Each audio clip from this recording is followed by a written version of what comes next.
الحمد لله والصلاة والسلام على رسول الله وعلى آله وأصحابه وسلم. All praise is due to Allah subhanahu. We thank Him, we glorify Him, we testify to Allah's oneness. Allah alone deserves our worship.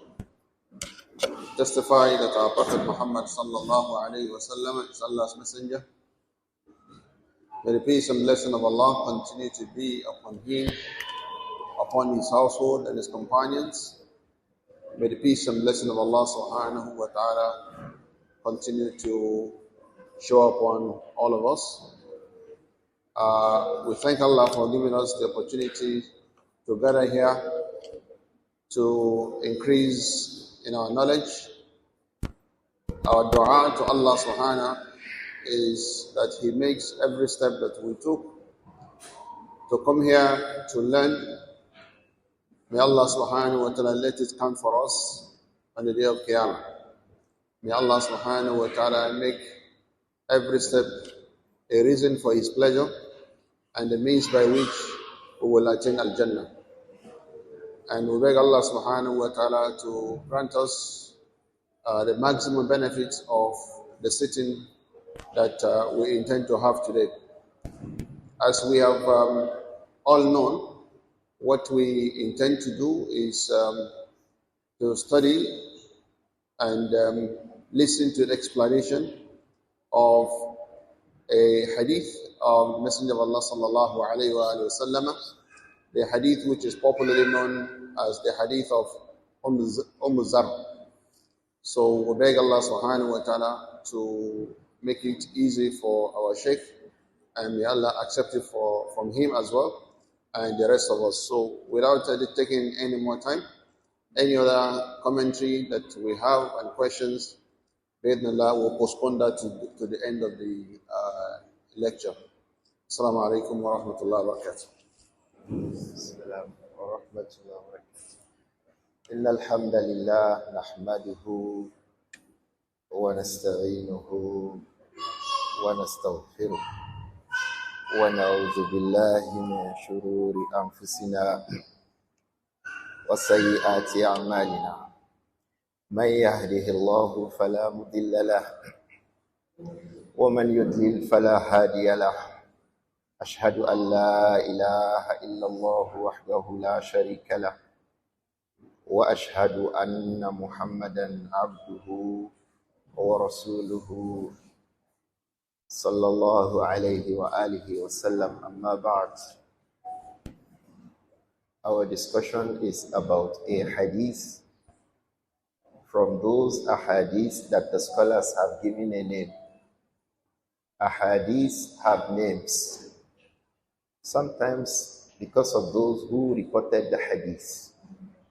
If you have a companion who reported a hadith regarding a matter, which becomes a major source of ruling on that matter, you can hear them say, Hadithu Abi Hurairah radiyallahu anhu fi kada. The hadith of Abu Hurairah regarding so and so. Once they say that, they know the hadith that they are talking about.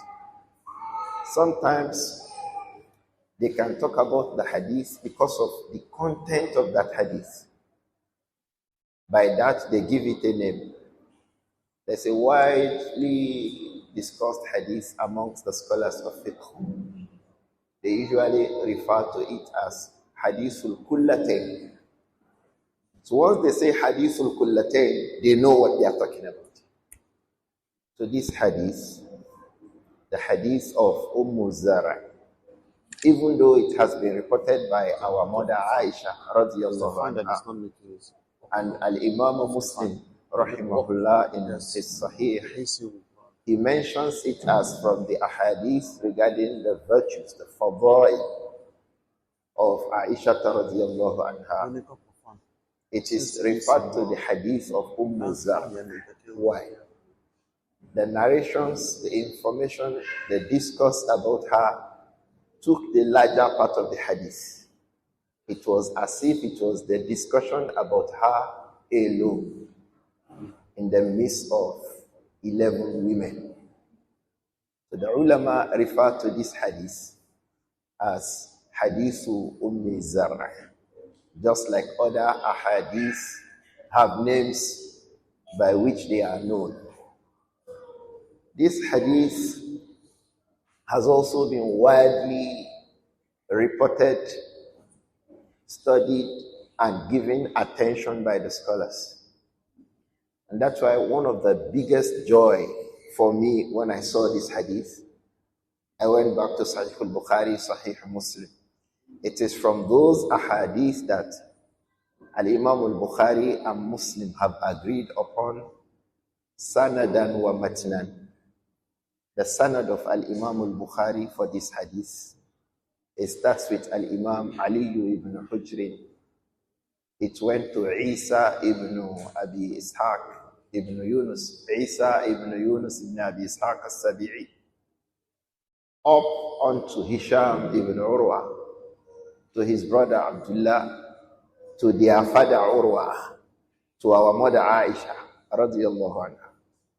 The same isnad by which Al-Imam Muslim reported the hadith, from Ali ibn Hujr to Isa ibn Yunus ibn Abi Ishaq al-Sabi'i, to Hisham ibn Urwa ibn Zubayr, up to their father Urwa ibn Zubayr, to our mother Āishah. One of the major scholars of hadith also, Al-Imam At-Tirmidhi, he also reports the hadith with the same isnad. So you can say this hadith, Al-Imam al-Bukhari reported it, Al-Imam Muslim reported it. It is muttafaqun alayhi, sanadan wa matnan. The sanad is muttafaqun alayhi.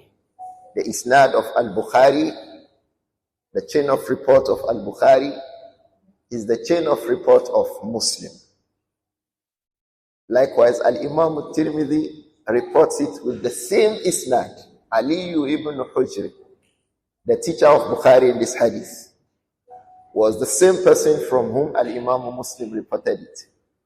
Was from the same person that Al-Imam Muslim and Al-Bukhari, Tirmidhi, all of them reported this hadith, the three of them.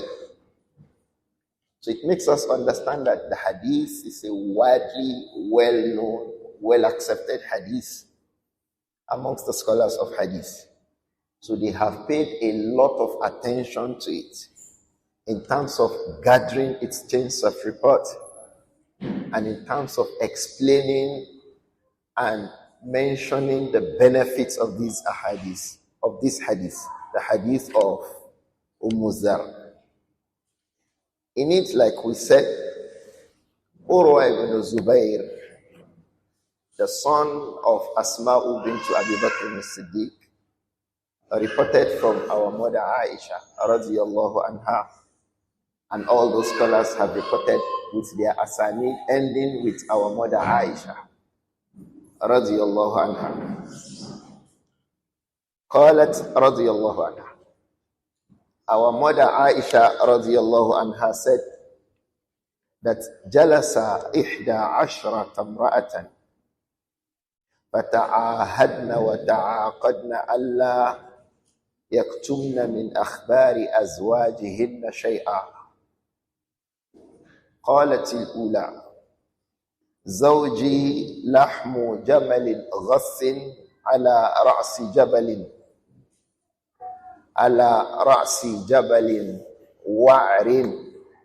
That's a missing word there. على رأس جبل وعر. Please include it. وعر. In another report, it said wa'sin. Wa' and was are two words with the same meaning. So ala ra'si jabalin wa'rin or ala ra'si jabalin wa'thin.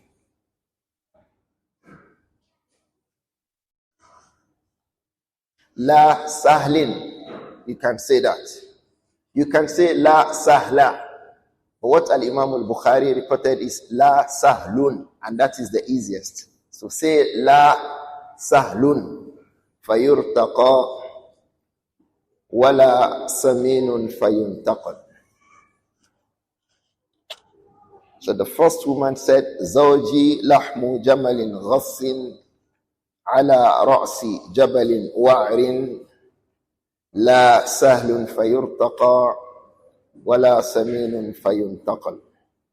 قالت الثانية زوجي لا أبث خبره إني أخاف ألا أذره إن أذكره أذكر عجره وبجره. قالت الثالثة زوجي الأشنق إن أنطق أطلق وإن أسكت أعلق.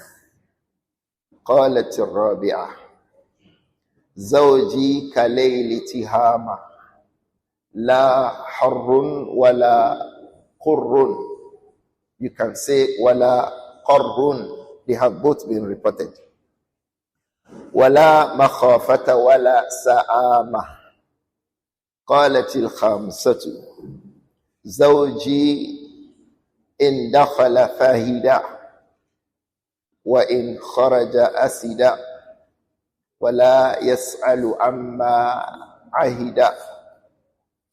قالت السادسة زوجي إن أكل لف وإن شرب اشتف وإن اضطجع التف ولا يولج الكف ليعلم البث. قالت السابعة زوجي غياياء أو عياياء طباقاء كل داء له داء شجك أو فلك أو جمع كلا لك. قالت الثامنة زوجي المس مس أرنب والريح ريح زرنب. قالت التاسعة زوجي رفيع العماد طويل النجاد عظيم الرماد قريب البيت من الناد. قالت العاشرة زوجي مالك. وما مالك؟ مالك خير من ذلك له إبل كثيرات المبارك قليلات المسارح إذا سمعن صوت المزهر أيقن أنهن هوالك. قالت الحادية عشرة زوجي أبو زرع. وما أبو زرع؟ أناس من حلي أذني وملأ من شحم عضدي وبجحني فباجحت. You can see in some نسخ فباجحت إلي نفسي وجدني في أهل غنيمة بشق أو بشق إما بشق أو بشق فجعلني في أهل صهيل وأطيت ودائس ومنق فعنده أقول فلا أقبح وأركض فأتصبح وأشرب فأتقنح. أم أبي زرع فما أم أبي زرع عقومها رداح وبيتها فساح.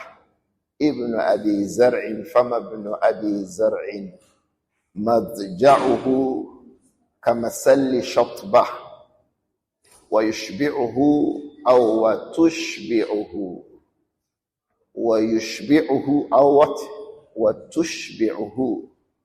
ويشبعه ذراع الجفرة. بنت أبي زرع فما بنت أبي زرع طوع أبيها وطوع أمها ملء كسائها وغيظ جارتها. جارة أبي زرع فما جارية أبي زرع. جارية أبي زرع فما جارية أبي زرع لا تبث حديثنا تبثيثا ولا تنكث ميرتنا تنكيثا ولا تملأ بيتنا تعشيشا. قالت: خرج أبو زرع والأوطاب تمخد فلقي امرأة معها ولدان لها كالفهدين يلعبان من تحت خصرها بالرمانتين فطلقني ونكحها فنكحت بعده رجلا سريا ركب شريا وأخذ خطيا وأراح علي نعما ثريا وأعطاني من كل رائحة زوجا وقال: كلي أم زرع وميري أهلك. قالت: فلو جمعت كل شيء أعطانيه ما بلغ أصغر آنية أبي زرع.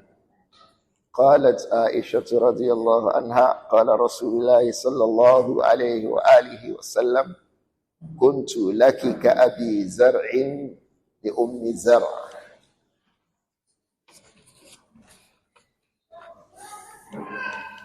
When I was approaching to discuss this program today, it came to me that this is a women's program. The hadith was reported by our mother Āishah. She herself narrated this story to the Prophet Muhammad. It was a narration from our mother Āishah to the Messenger in the night. It was a night storytelling between her and her husband, the Messenger And the story is about women gathering to discuss about what women will refer to as women's talk. It's about women, even though it is very necessary for every man to listen, as our head listened to her, sallallahu alayhi wa sallam. The Messenger alayhi salatu wasalam patiently listened to our mother Āishah. For me, it is the first point of benefit in this hadith. Men need to patiently listen to their wives. I have also tried to draw about 11 benefits because we are talking about 11 women. These 11 benefits, we would mention it after explaining each of their grievances or each of their words of encomium regarding their husbands. We will mention, they were 11, we will mention 11 benefits. And I hope that we can take them home. Some scholars mention many others. Al-Imam Qadi Iyad has an entire book about this matter. Al-Hafiz ibn Hajar was extensive in Fathul Bari. Many other scholars have spoken about this hadith in length. But you know, if you want to drink and drink beneficially, at a point in time, you only take what is sufficient for you. If you say the sea is very large, and as large as the sea, you want to drink everything, then the situation may not permit you to be able to do so. So for the sake of Allah, we will go on narrating the incidents with these women. Firstly, the ulama say this event occurred in Yemen. And it occurred in the days of Jāhiliyyah, before Islam, before the Prophet came, sallallahu alayhi wa sallam. This event occurred. What was that? Jalasa ihda ashrata imra'atan. Our mother Āishah, qalat radiyallahu anha. Āishah said radiyallahu anha, Jalasa ihda ashrata imra'atan. 11 women sat down. فَتَعَاهَدْنَ وَتَعَاقَدْنَ أَلَّا يَكْتُمْنَ مِنْ أَخْبَارِ أَزْوَاجِهِنَّ شَيْئًا. فَتَعَاهَدْنَ. Ikhwa, you can make your notes on your copy. Make your notes. So these women, ta'ahadna, they sat down and mutually all agreed. وَتَعَاقَدْنَ. And they made a pledge beyond just agreeing. They pledged Allah yaktumna min akhbari azwajihinna shay'a. That no one of them should hide anything from the affairs of their husband. 11 women gathered and agreed. Say, oh, women, we want to discuss, each of us should tell us about her husband. Allah wa Allah yaktumna min akhbari azwajihinna shay'a. Don't hide anything about him. If he is good, tell us. In some reports, it said, وَتَعَاقَدْنَا أَنْ يَتَصَادَقْنَ بَيْنَهُنَّ. They all made a pledge that we are all going to say the truth to ourselves. No one of us will tell a lie. So upon this agreement, it said, فَقَالَتِ الْأُولَى. So the first woman said, زوجي لحم جمل غص على رأس جبل وعر لا سهل فيرتقى ولا سمين فينتقل. My own husband is لحم جمل غص. If you say غص, no problem. Just allow me go. She said, my husband is lahmu jamalin. I can describe him like the meat of a camel. Lahmu jamal. This meat of a camel, ghassin, is a poor meat. Meat of a camel that is poor. The meat is already getting rotten.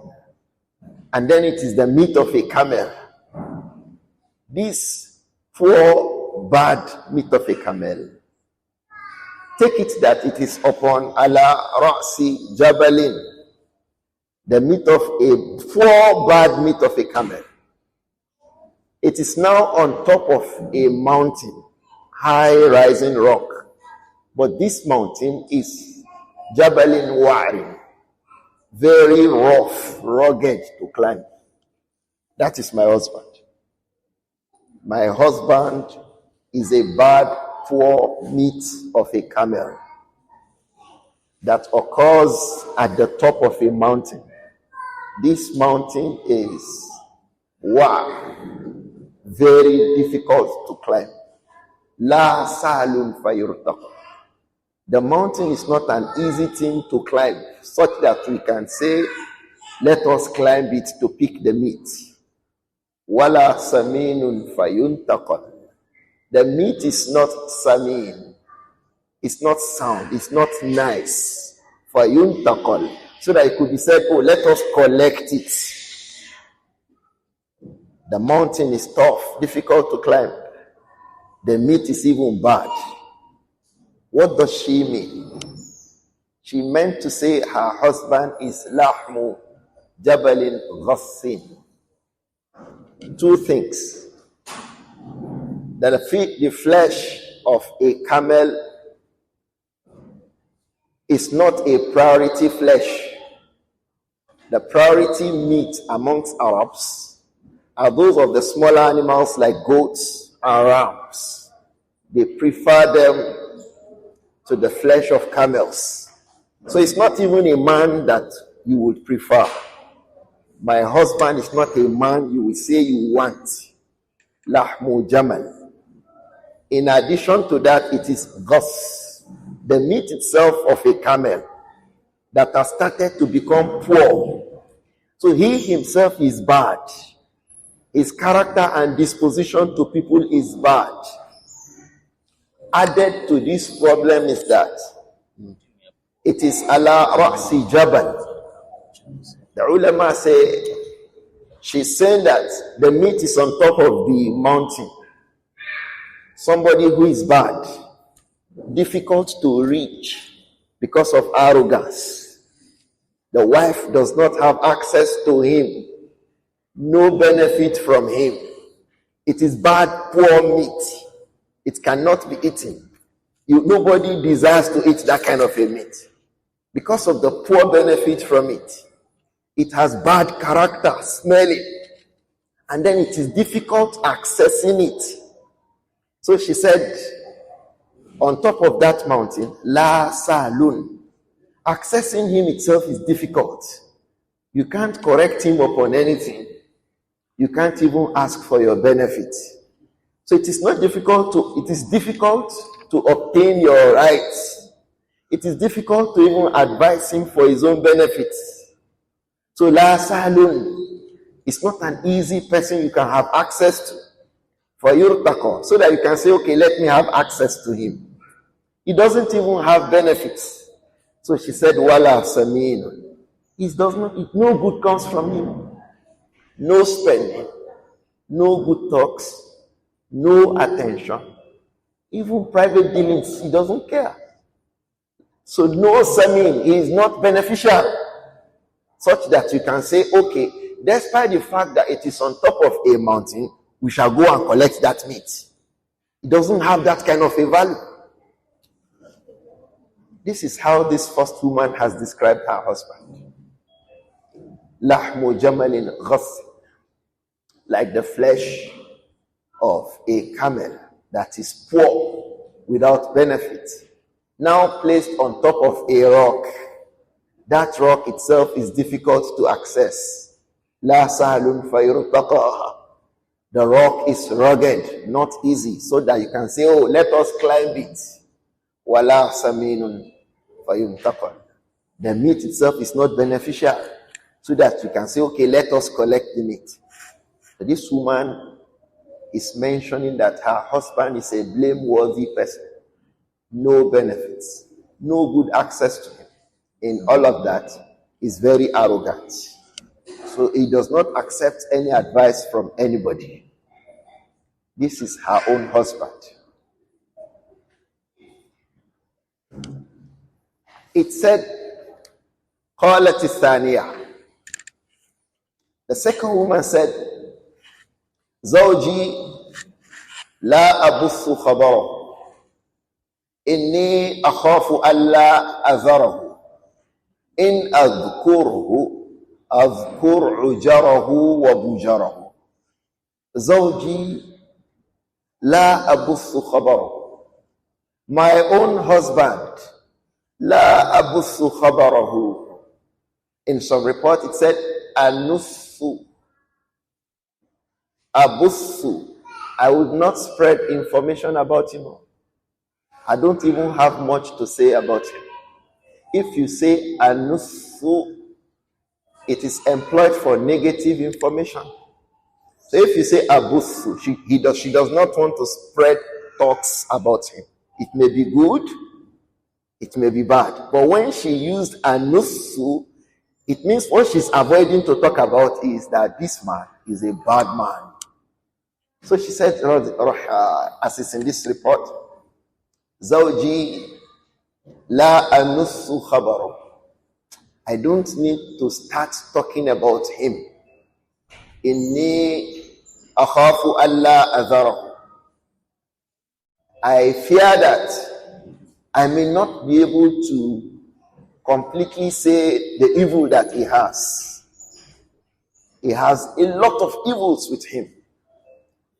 No benefit, no spending, no listening. The information are much.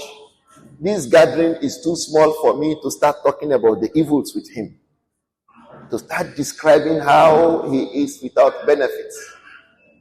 In azkuruhu. She said, Inni akhafu alla adharahu. I fear that if I begin to talk about my husband, Allah adharahu, it may lead to divorce for me. I might divorce my husband. Why? He will hear about it and divorce me. So don't let me say much. La abuthu khabarahu, or la anuthu khabarahu. I don't have much to say, despite the fact that the evil with him are much. In adhkur, if I want to go on start talking about him, adhkur ujarahu wa bujarahu. Al-ujra that she employed. what we can liken it to. We know women, when they get pregnant, they have what they call varicose veins. The vein will be tight. It will be heavy. Sometimes it can be painful. Sometimes it's not painful. When this varicose vein occurs in any other parts of the body, it is called al-ujra, which is the singular of ujarahu. Ujar. But when it happens on the tummy, it is called bujra. So the ulama say, what does she mean by that? Those flaws that are clear, everybody can see. That is ujarahu. Bujarahu, those ones that people may not see. I will only see it being his wife. He has a lot of problems. In Azkurhu, if I want to start mentioning this man's problems, Azkur ujarahu wa bujarahu, I'll be mentioning flaws that are clear, and I'll be mentioning faults that are not clear to others. A lot of things to talk about. She's also mentioning that her husband was bad. May Allah protect us. قالت الثالثة. The third woman said, زوجي الأشنق إن أنطق أطلق وإن أسكت أعلق. زوجي الأشنق. My husband is Al-Ashannaq.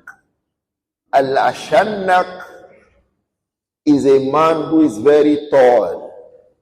At-Tawilu Al-Mazmum At-Tul. He is very tall. That tallness that we all decry. Tall. When we're younger than this, we refer to people like that as Ogologo. Just tall. Some of the scholars say no, the tallness is on his neck. He has a long neck, al-ashannaq. But the tallness is a tallness that you will not like. So she does not even like his look in antiku. If I want to start talking. But the tallness, don't forget, is a tallness that is full with errors. Tall for nothing. Tall without benefits. Just tall, no benefits. You know, when women want to summarize the fault of a person inside one thing, so she summarized his uselessness to her inside his height. And then the Arabs usually also say that tallness is from the symbols of low intellect. When the person is so tall, there is a gap between his mind and his sense. That's what they say. So he becomes some stupid in some instances. So al-ashannaq, the individual is tall without benefits and mostly acting stupid. That was why she said in antiku utallaku, if I speak about him now, he will divorce me because he's stupid. Wa in askutu allaku, if I keep quiet, he treats me like a woman who does not have a husband. I don't benefit the rights of a wife. And I'm not a woman without a husband who should not be making those benefits. I don't enjoy being a wife. And I cannot say I'm not a wife. Kalmu allaqah. So in between, am I a wife or not? Because the man is stupid, tall for nothing, no benefit. So she said, Zawji al-ashannaq in antiku utallaq wa in askutu u'allaq. Qalat al-rabi'ah. The fourth woman said, Zawji kalayli tihama la harrun wala qarrun. You can also say la harrun wala qurrun wala makhafata wala sama. She said, Zawji kalayli tihama. Tihama is that land between the beach of a sea and the hills of a rock. Take a wide range of rocks. Take the beach of a sea. In between, this land, Arabs refer to it as what? Tihama. Specifically, they refer to the land between the Red Sea and the hills beginning from areas around Mecca. If you go into the map, you will see that it's a wide, long land in between the Red Sea and the hills beginning from Mecca eastwards. It's usually a flat land, down from north down towards Yemen. I'm sure we can view the map. So that area is usually referred to as Tihama. But it has something we understand in basic physics. You know, such areas in the night, they have convection current. So land near the sea, in the night, what happens to them? They have cool breeze. Not very cool, disturbing, but calm. Not hot, not cool. So she said, Zawji Kalayli Tihama.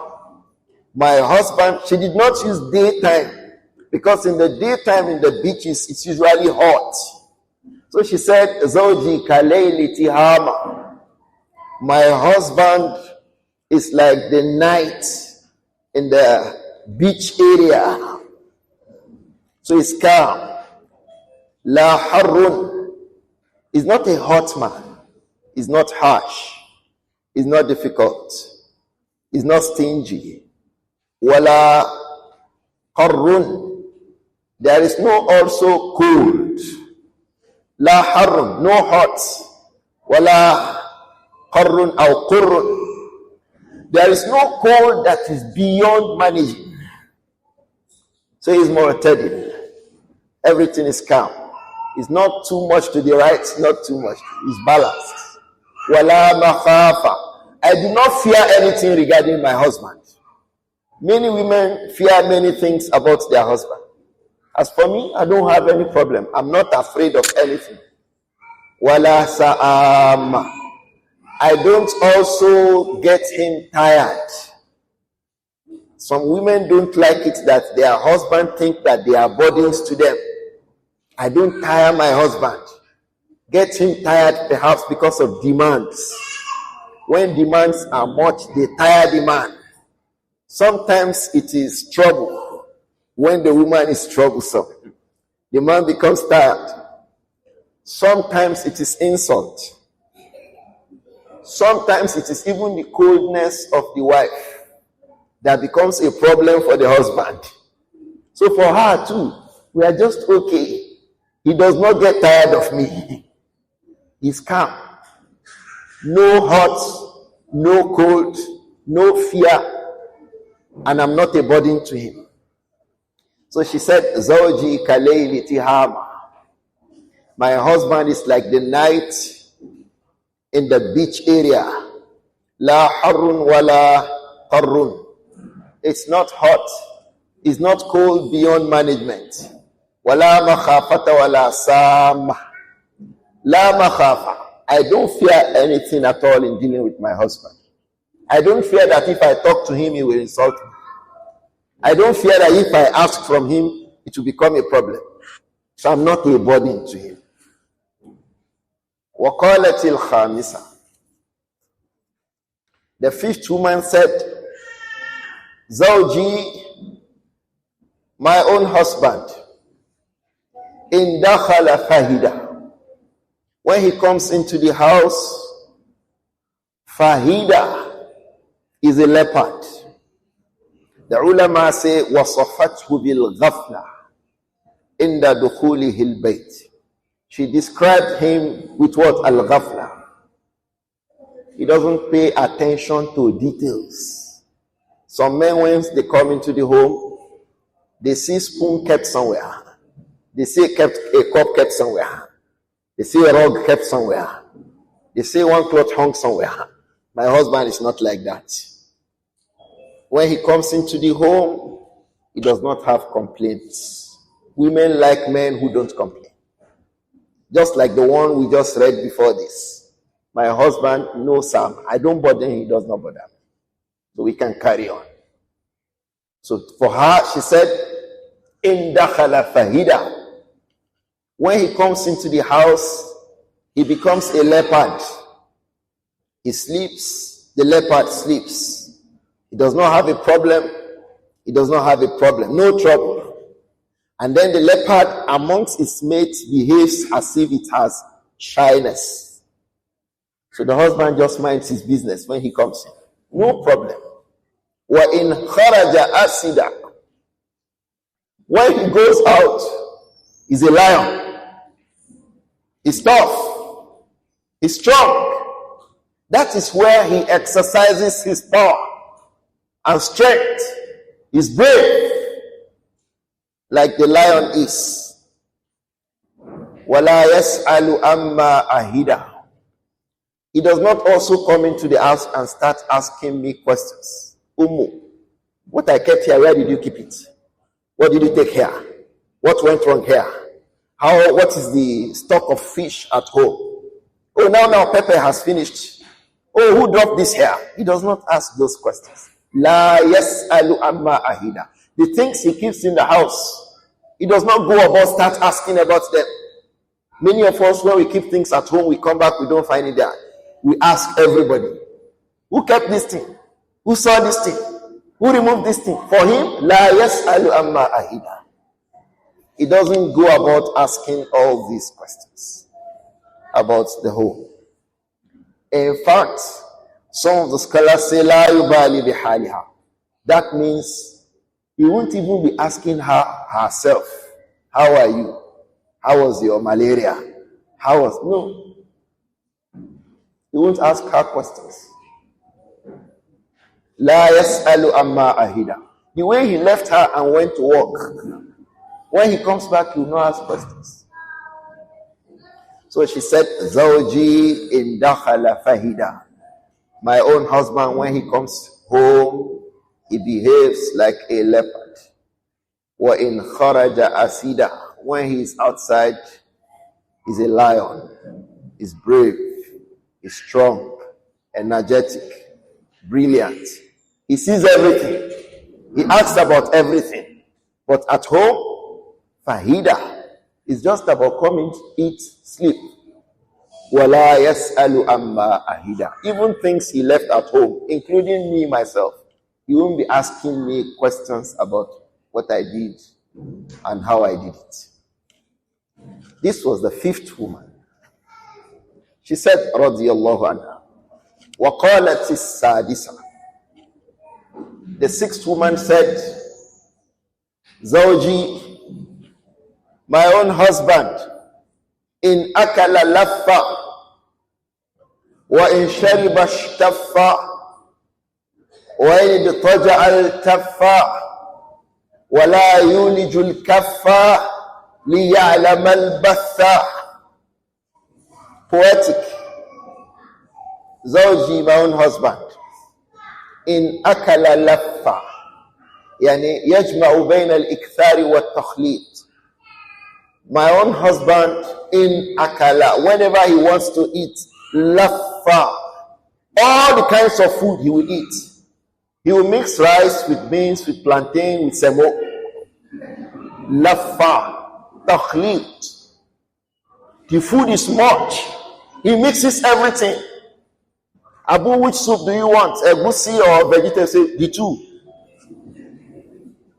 Ila or ewedu, all. Laffa, he joins them all and they make it big. Do you want semo or eba? The two. Or amala, add it. Inshallah, I should be able to do justice. In akala laffa, she's mentioning it as a blameworthy character of her husband. Wa in shariba shtaffa, when he drinks, he does not remain anything in the container.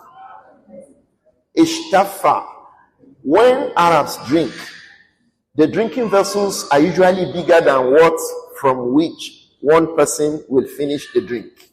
So most of the times, they leave water remaining in the water skins. As for him, If he puts the water skin in his mouth, ishtaffa, nothing remains. When he goes lying down in the house, iltaffa, he carries the duvet, covers up himself. Why is she talking about him? Food, drink, and what? Sleep. وَلَا يُولِجُ الْكَفَّ. He will not even bring down his hand. لِيَعْلَمَ الْبَثَّ. To know what's going on here. He does not extend his hands to her. All that matters is he covered himself up. While sleeping in the night, he does not touch his family. لَا يُولِجُ الْكَفَّ. He does not extend the hand. لِيَعْلَمَ الْبَثَّ. To even know what is happening here. I am sick, he doesn't know. I am well, he doesn't know. I am hungry, he doesn't know. I need intercession in the night, he doesn't know. لَا يُولِجُ الْكَفَّ لِيَعْلَمَ الْبَثَّ. He does not extend his hands towards us here to know what is going on. All that matters is what? In akala laffa. When he eats, he gathers and he finishes the table. Wa in shariba shtaffa. When he drinks, water skins cry. When he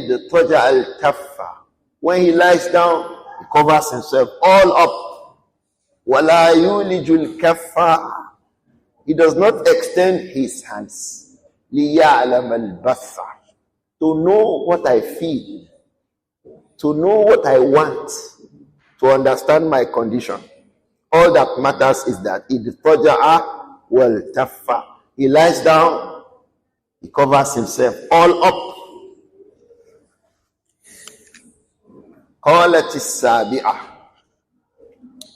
The seventh woman, she said, Zawji ayayau aw ghayayau tabaqa kullu da'in lahu da' shajjaki aw fallaki aw jama'a kullan laki. Zawji, my own husband. Ayaya. He does not understand anything. Like you say somebody is stupid. Aw ghayaya. He hardly ever does anything correctly. Always misguided in his actions. Tabaqa al-ahmaqul fadl. Very stupid, no sense with him. Kullu da'in lahu da'. Everything that affects every human being is with him. Every sickness he has. Today headache, tomorrow tummy, next tomorrow diabetes, the following day this. Every sickness is, he has every illness of everybody. Whether the sickness of the body or the sickness of character, every bad trait is on him. Kullu da'in lahu da'un. Every illness you can find with the people, he has it. He talks too much. He sleeps too much. He eats too much. All the ones you have been talking about regarding your own husband. Kullu da'in lahu da'. My own husband has it. Despite the fact that he is what? Tabaqa. Very what? Very stupid. Unintelligent. Ghayaya. He hardly does anything correctly. Ayaya. He's stupid. He does not know his right from his left. Shajjaki. The worst of it all. He can beat you up and wound you on your head. Aw fallaki. Al-shajju is injury on the head. Aw fallaki is injury on other parts of the body. He can beat you up and injure your head. Aw fallaki, beat you up, wound your hand. Aw jama'a kullan laki, or beat you up, wound your head, wound your body. So that was why she said, my own husband, he is ayaya'u, aw ghayaya'u, tabaqa'u, kullu da'in lahu da' shajjaki, aw fallaki, aw jama'a kullan laki. He can beat you up, wound you on the face, wound your head, anywhere. Aw fallaki, wound you on your body. Aw jama'a kullan laki. He can combine the two. May Allah protect us. In another riwayah of this hadith, this woman said, إِذَا حَدَّثَهُ سَبَّكِ إِذَا حَدَّثْتَهُ. If you discuss with him, sabbaki, he will insult you. وَإِمَّا زَحْتَهُ فَلَّكِ. If we even try to joke with him, فَلَّكِ, he will slap you, injure you in any part of your body. أَوْ جَمَعَ كُلًّا لَكِ. Or wound your head, wound your body. Very, very brutal. May Allah protect us. This was the seventh woman. She was telling her friends amongst the group of 11 what her husband was meting to her of ill treatment.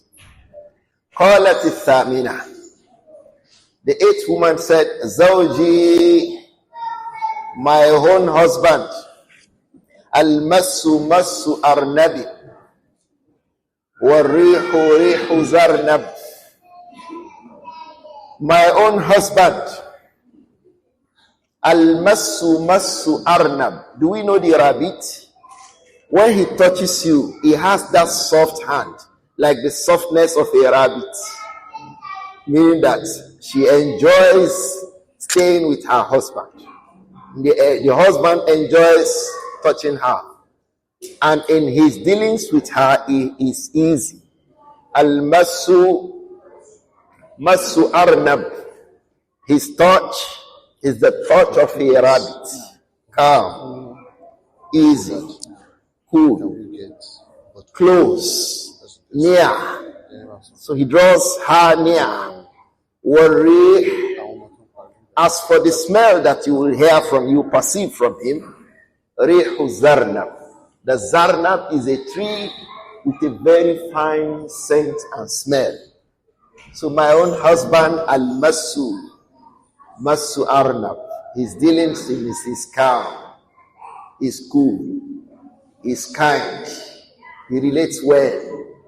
Rihu zarnab. As for his smell, what you perceive from him is fine, it's attractive, it is clean.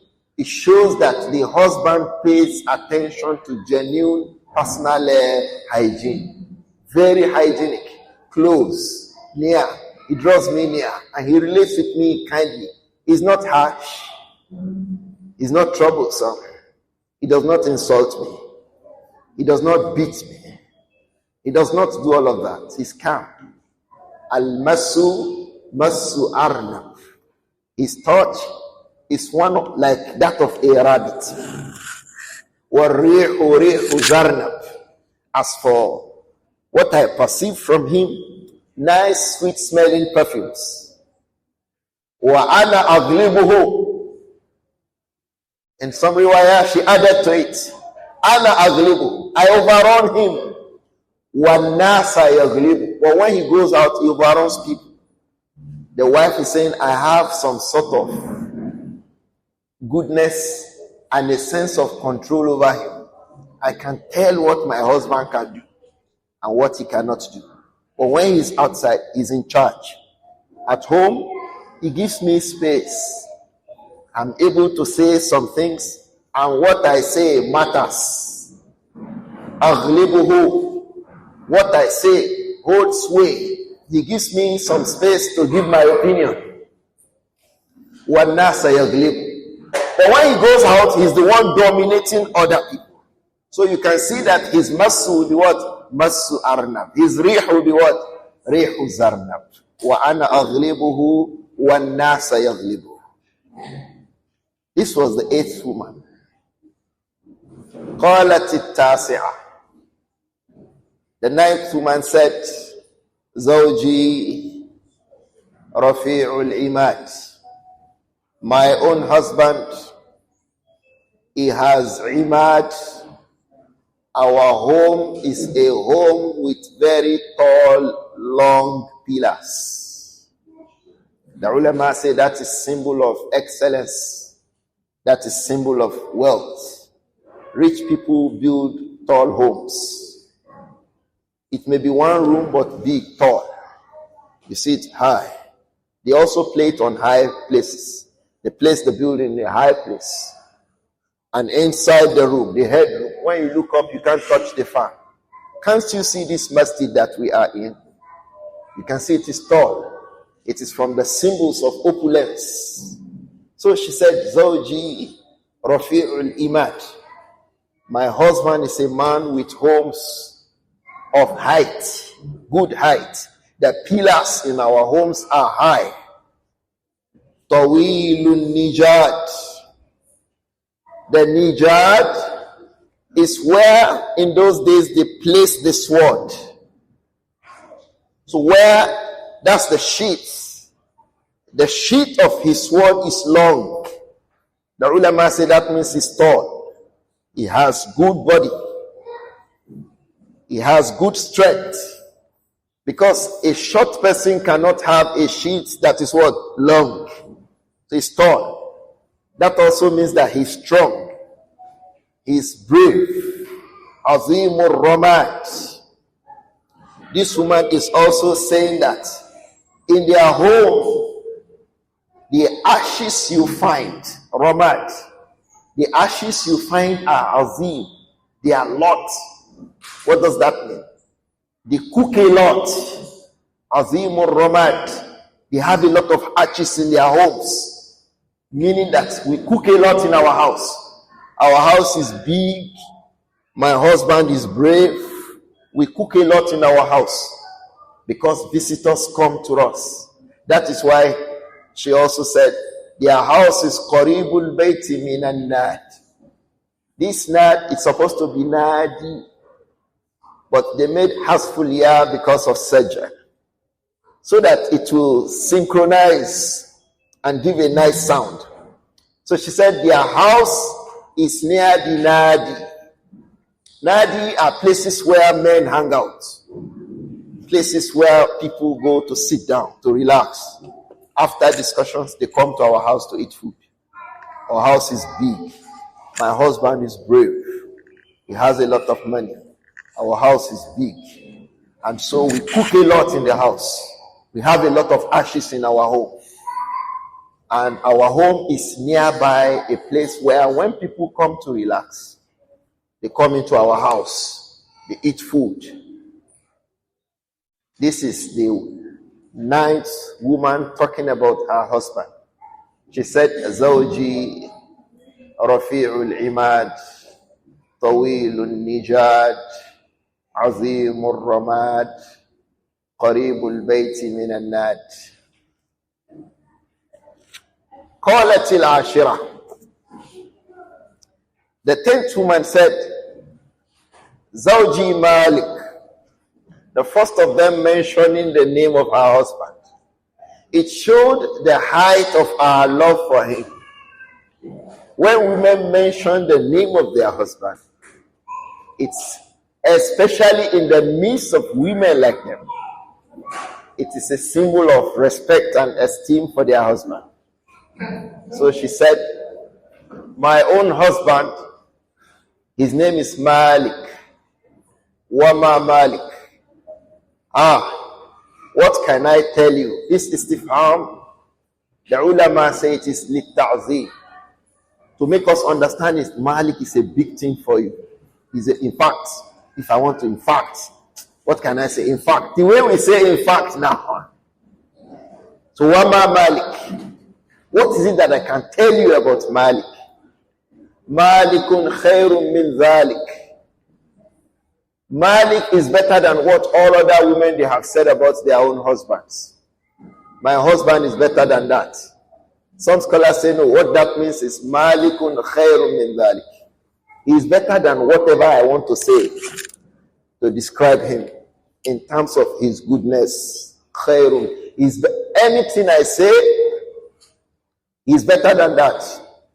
Lahu iblun kathiratul mabarik qalilatul masarih.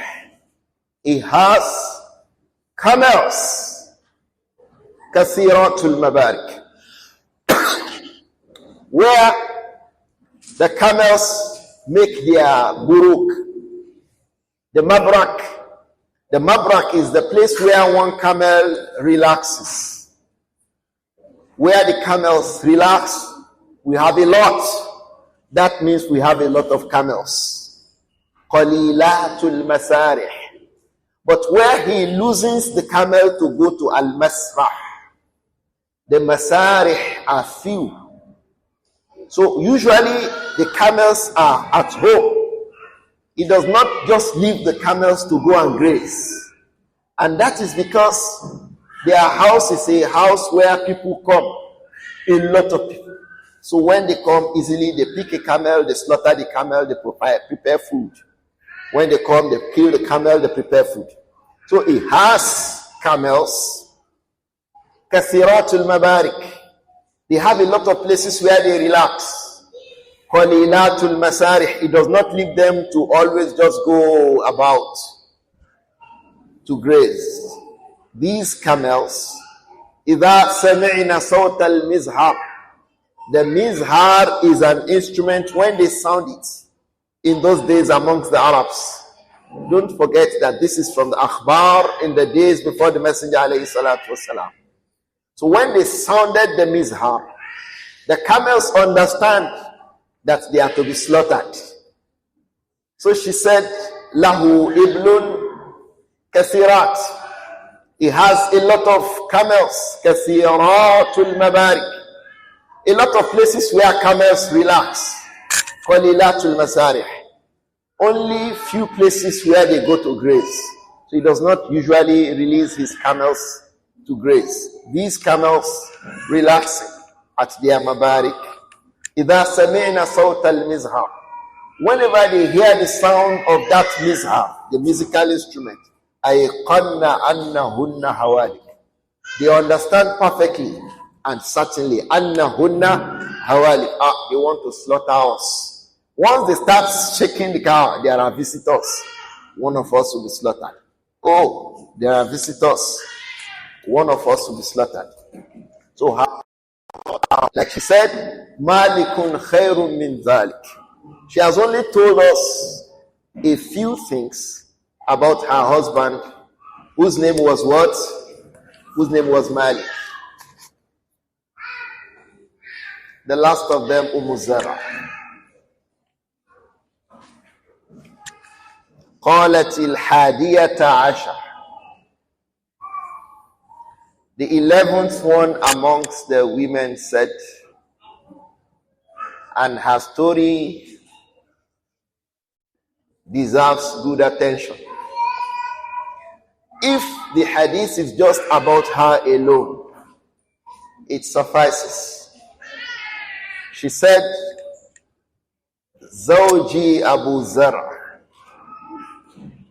I love my own husband to the extent that I have a kunya that I refer to him. I don't call him by his name. So in her dealings with her husband, she's better than the wife of Malik. Zawji Abu Zara. My own husband is Abu Zara. Wama Abu Zara. What is it? How am I going to describe Abu Zara? Like someone says, tell me about your husband. Say, what do I want to say? Where do I start from? So she said, Wama Abu Zara. What is it that I will say about Abu Zara? Anasa min huliyin uzunayya. Anasa uzunayya min huliyin. My husband Abu Zara. Anasa min huliyin uzunayya. He made my 2 ears to be heavy. Anas, dangling. With what? Huli. Ornaments, jewelries, gold, silver on my ears. Anasa min huliyin uzunayya. He made my ears dangle from gold, earrings of various number on my ears, and that one interests women a lot. Allah described them with it.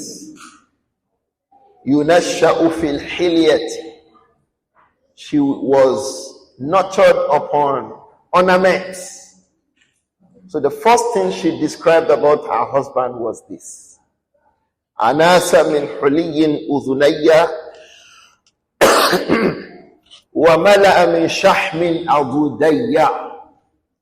He makes my ears dangle with thick gold, thick silver, and others. Women understand that one better. Big. So my ears dangle. وَمَلَأَ مِنْ شَحْمٍ عَضُدَيَّ. The adud is the upper arm between the shoulder and the elbow.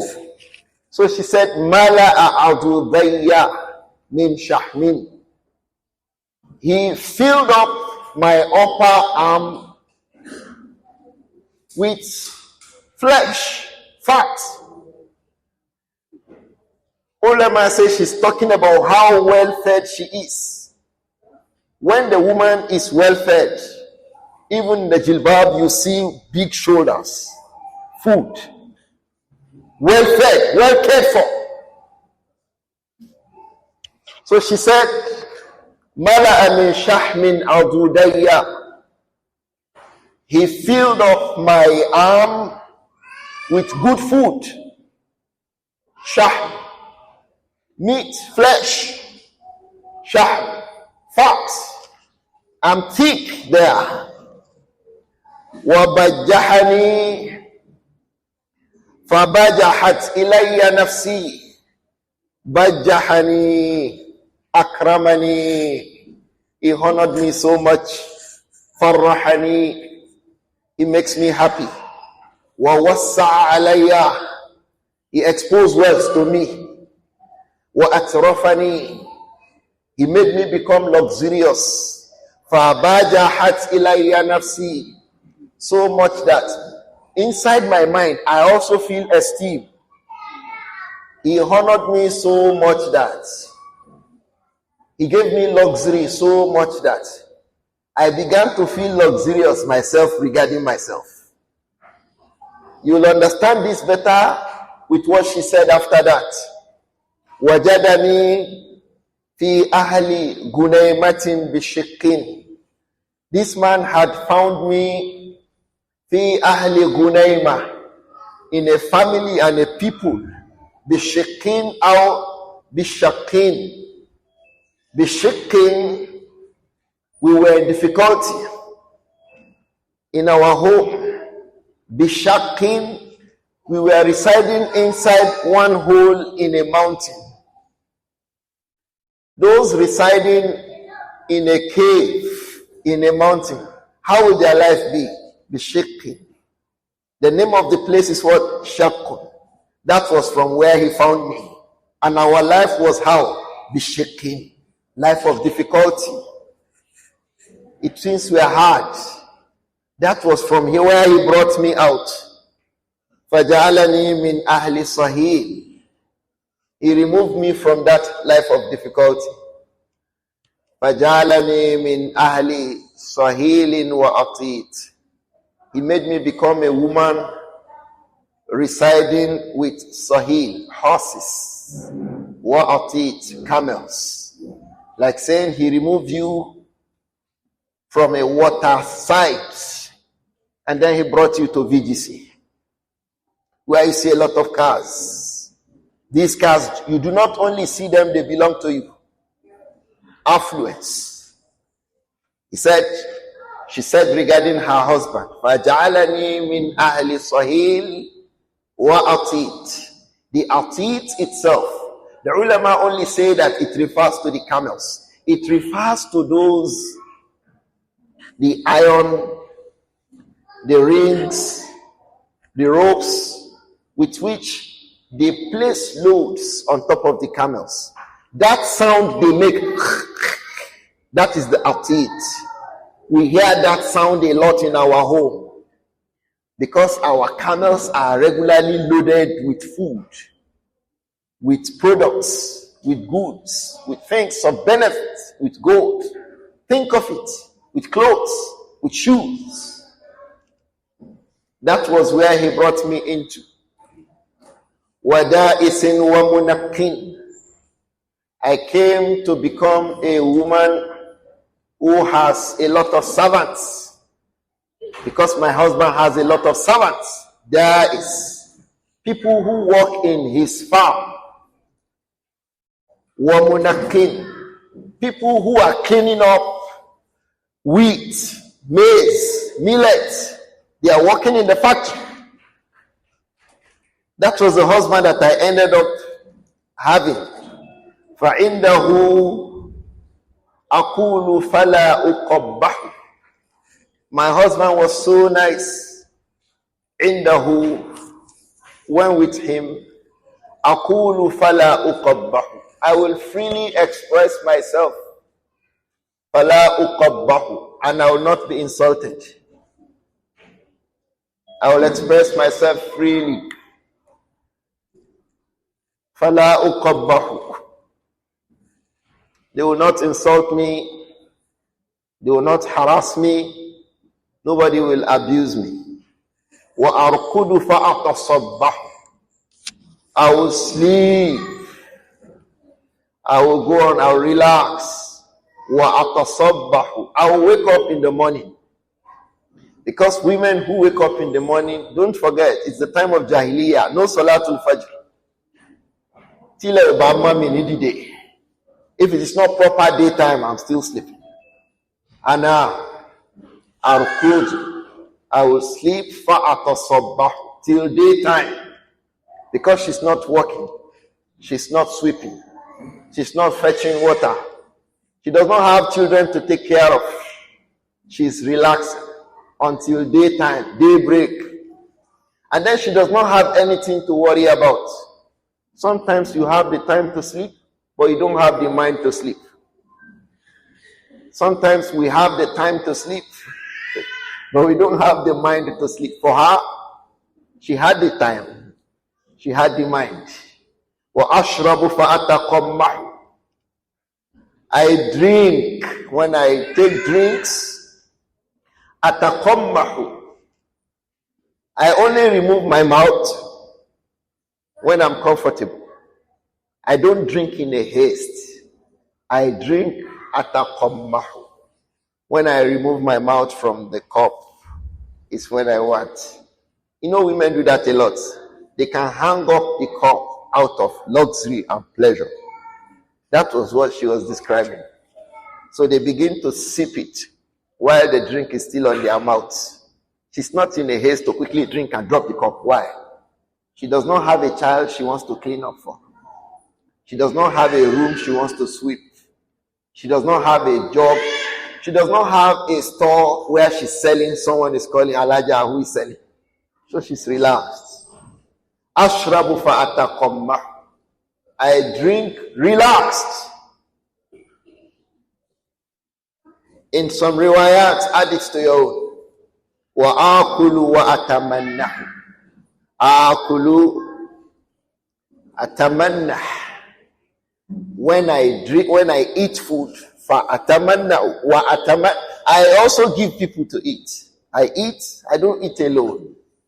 I can take some parts of the chicken and say, hey, you take my friend Zainab, Khadija, take it. Eat from it. She said, wa akulu wa atamannahu. When I eat, I don't eat alone. I also gift people from the food that I eat. All of this, she's talking about who? Abu Zar, her husband. Her ears are full of gold. She has eaten to feed, well fed. She was honored and respected. She also said, Akulu fala uqabbah. I speak, nobody will insult me. I relax. I sleep till morning. I drink, feeling relaxed. And when I eat food, I also call others to join me. from the things she really enjoyed with her husband was that her husband was also taking care of his own husband, his own mother. So she said, Ummu Abi Zara. From those who lived in their home was Ummu Abi Zara, the mother of her husband, Abu Zara. Fama Ummu Abi Zara. What should I tell you about my mother-in-law? Abu Zar's mother. Ukumuha Radah. If you say Ridah, no problem. Ukumuha, her safe box. Radah. Thakila is huge. She has a huge safe box. What does that mean? A lot of jewelries, a lot of clothes, a lot of shoes. She said, وَبَيْتُهَا فَسَاحٌ. Her home is fasih, vast, big house, big safe box. In our own language today, her wardrobe is huge. She said, Radah, to show that it's not only big, the wardrobe may be big and empty. She said it is Radah. It has weight. The things that they contain, they are heavy. The wardrobe of my husband's mother is heavy. And her home is what? Vast. Showing what? Opulence. Ibn Abi Zara. Let me also tell you about my husband's son. Fama Ibn Abi Zara. What is it that I should tell you about him? This boy, Madja'uhu kamasalli shotba. Madja'uhu. When this boy was young, the place he slept, kamasalli shotba. That place is like the tiny edge of a palm front. Masalli shotba. The shotba is the thin part of the palm, cut. Masalla, that edge of it is, she's describing the bed where the boy used to be placed. It means it was not a big, like this tall, no. Young boy, slim, handsome. Tushbi'uhu zira'ul jafra. When he eats, the zira', the upper arm, the lower arm of al-jafra, the female child of a goat. What do you call that in English? The kid, Abi. Both male and female child are called kids. If it is a female, what do you call it? Doling. D-O-E-I-L-N-G. D-O-E-L-I-N-G. The doling. The hand of the doling suffices him. He eats, that is only likely. Women like relatives of their husbands who don't eat much. So she said he does not sleep too much. He does not take much space. That is, taking care of that boy was not a problem for her. Bintu Abi Zara. Let me also tell you about the daughter of my husband. In all of these, don't forget, these children were not her own. It meant that she might not have had a child for who? Abu Zar. Bintu Abi Zar, the daughter of my husband Abu Zar. Fama Bintu Abi Zar. What is it that I should tell you about her?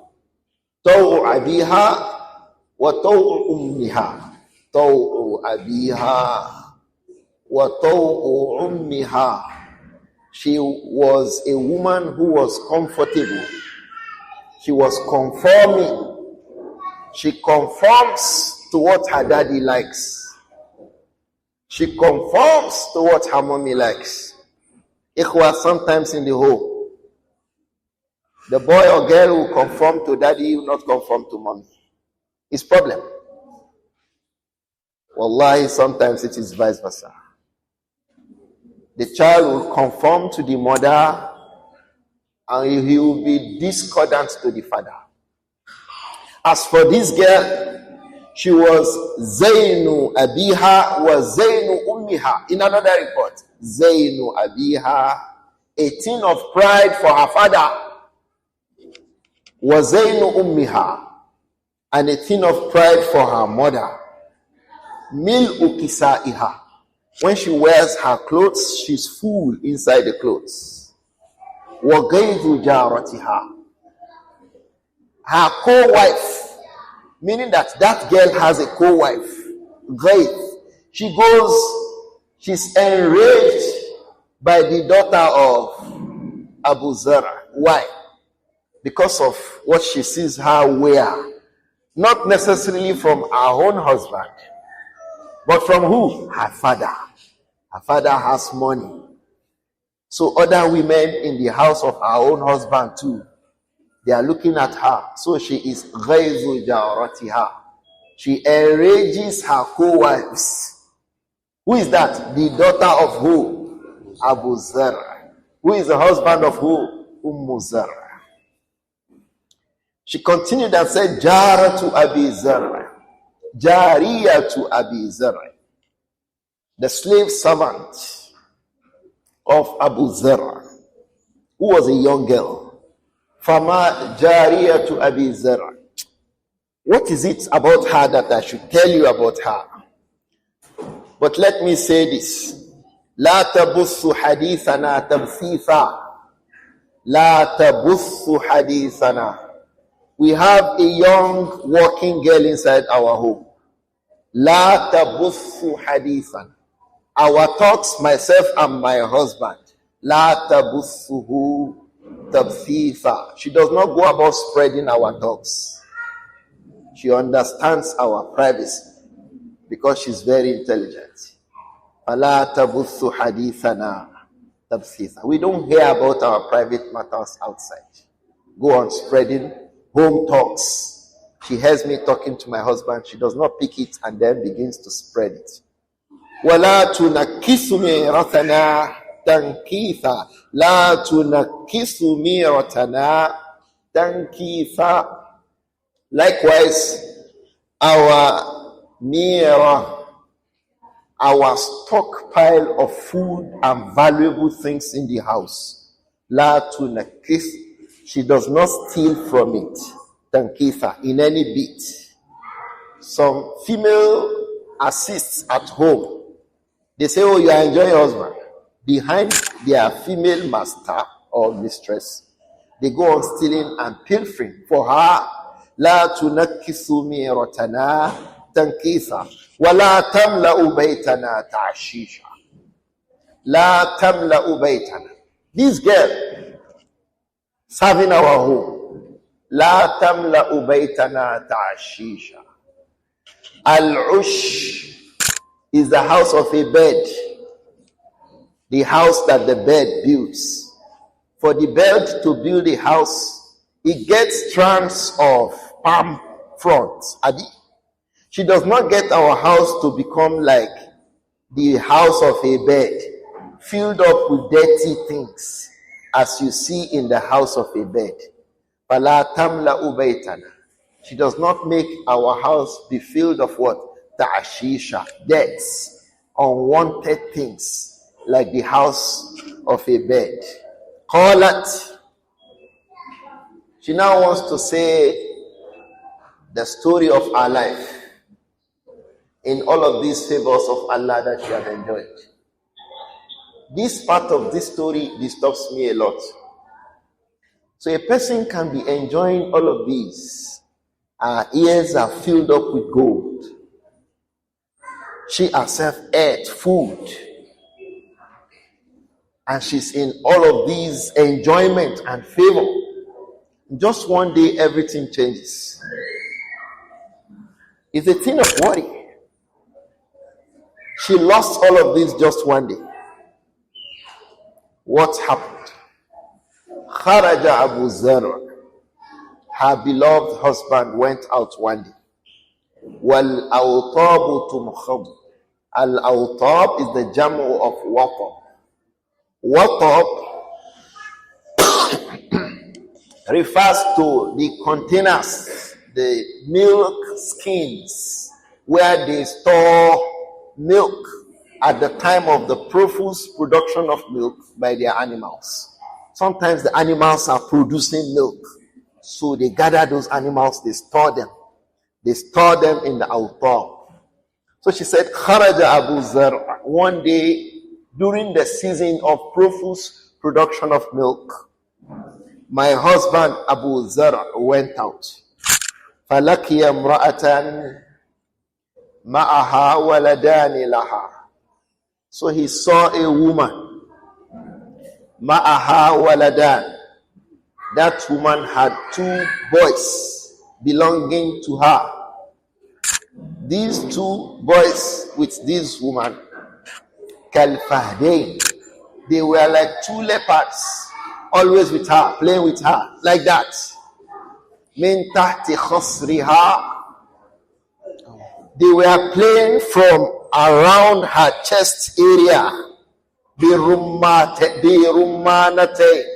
Rumana. They were playing with her pomegranates. We know pomegranates. Imam had to teach me how to pronounce pomegranate in Makkah. Because I like the drink. So when I ask for it, I say pomegranate. He said no.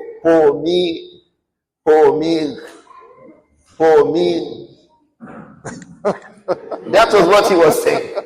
Pomegranate. Rumanate. So Abu Zar saw those 2 young boys. Min tahti sadriha, from below her chest area. Min tahti dir'iha, from below her hijab. These 2 boys, yal'abani min tahti khasriha, from below her jilbab, in her chest area, they were playing with her rummanatayn. Fatallaqani. In some report it said, fa'a'ajabatu.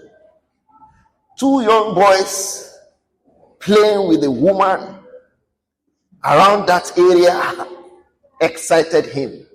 فَخَطَبَهَا Abu Zar. My husband stopped, proposed to her, فَتَزَوَّجَهَا. And then he married her.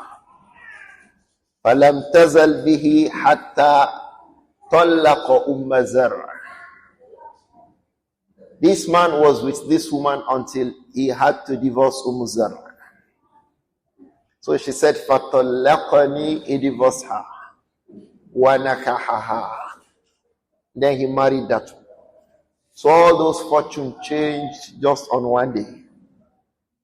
May Allah protect all of us. I have seen things like this before, ikhwan. Just everything, just one day changed. One of it is, don't joke with the blessings of Allah upon you. Aside enjoying it, pray for its sustenance. Oh Allah, don't remove me from this favor. I know a woman like that. Her husband loved her so much. By herself, out of being high-handed to her husband, the claim was too much. She packed her luggage, went out of her husband's house. Everybody begged her, go back, go back. Until the husband married another wife.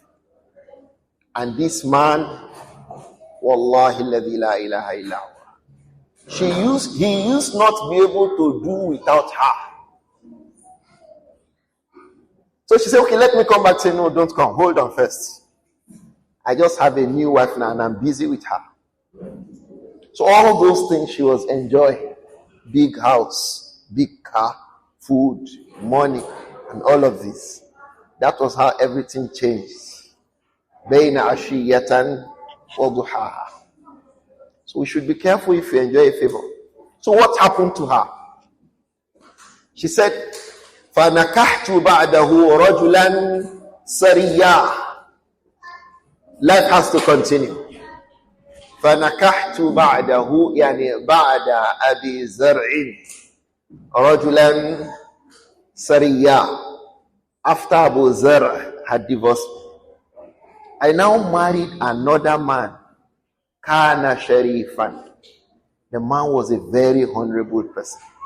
Rakiba Shariyya. he had a lot of horses too. وَأَخَذَ خُطِّيًّا.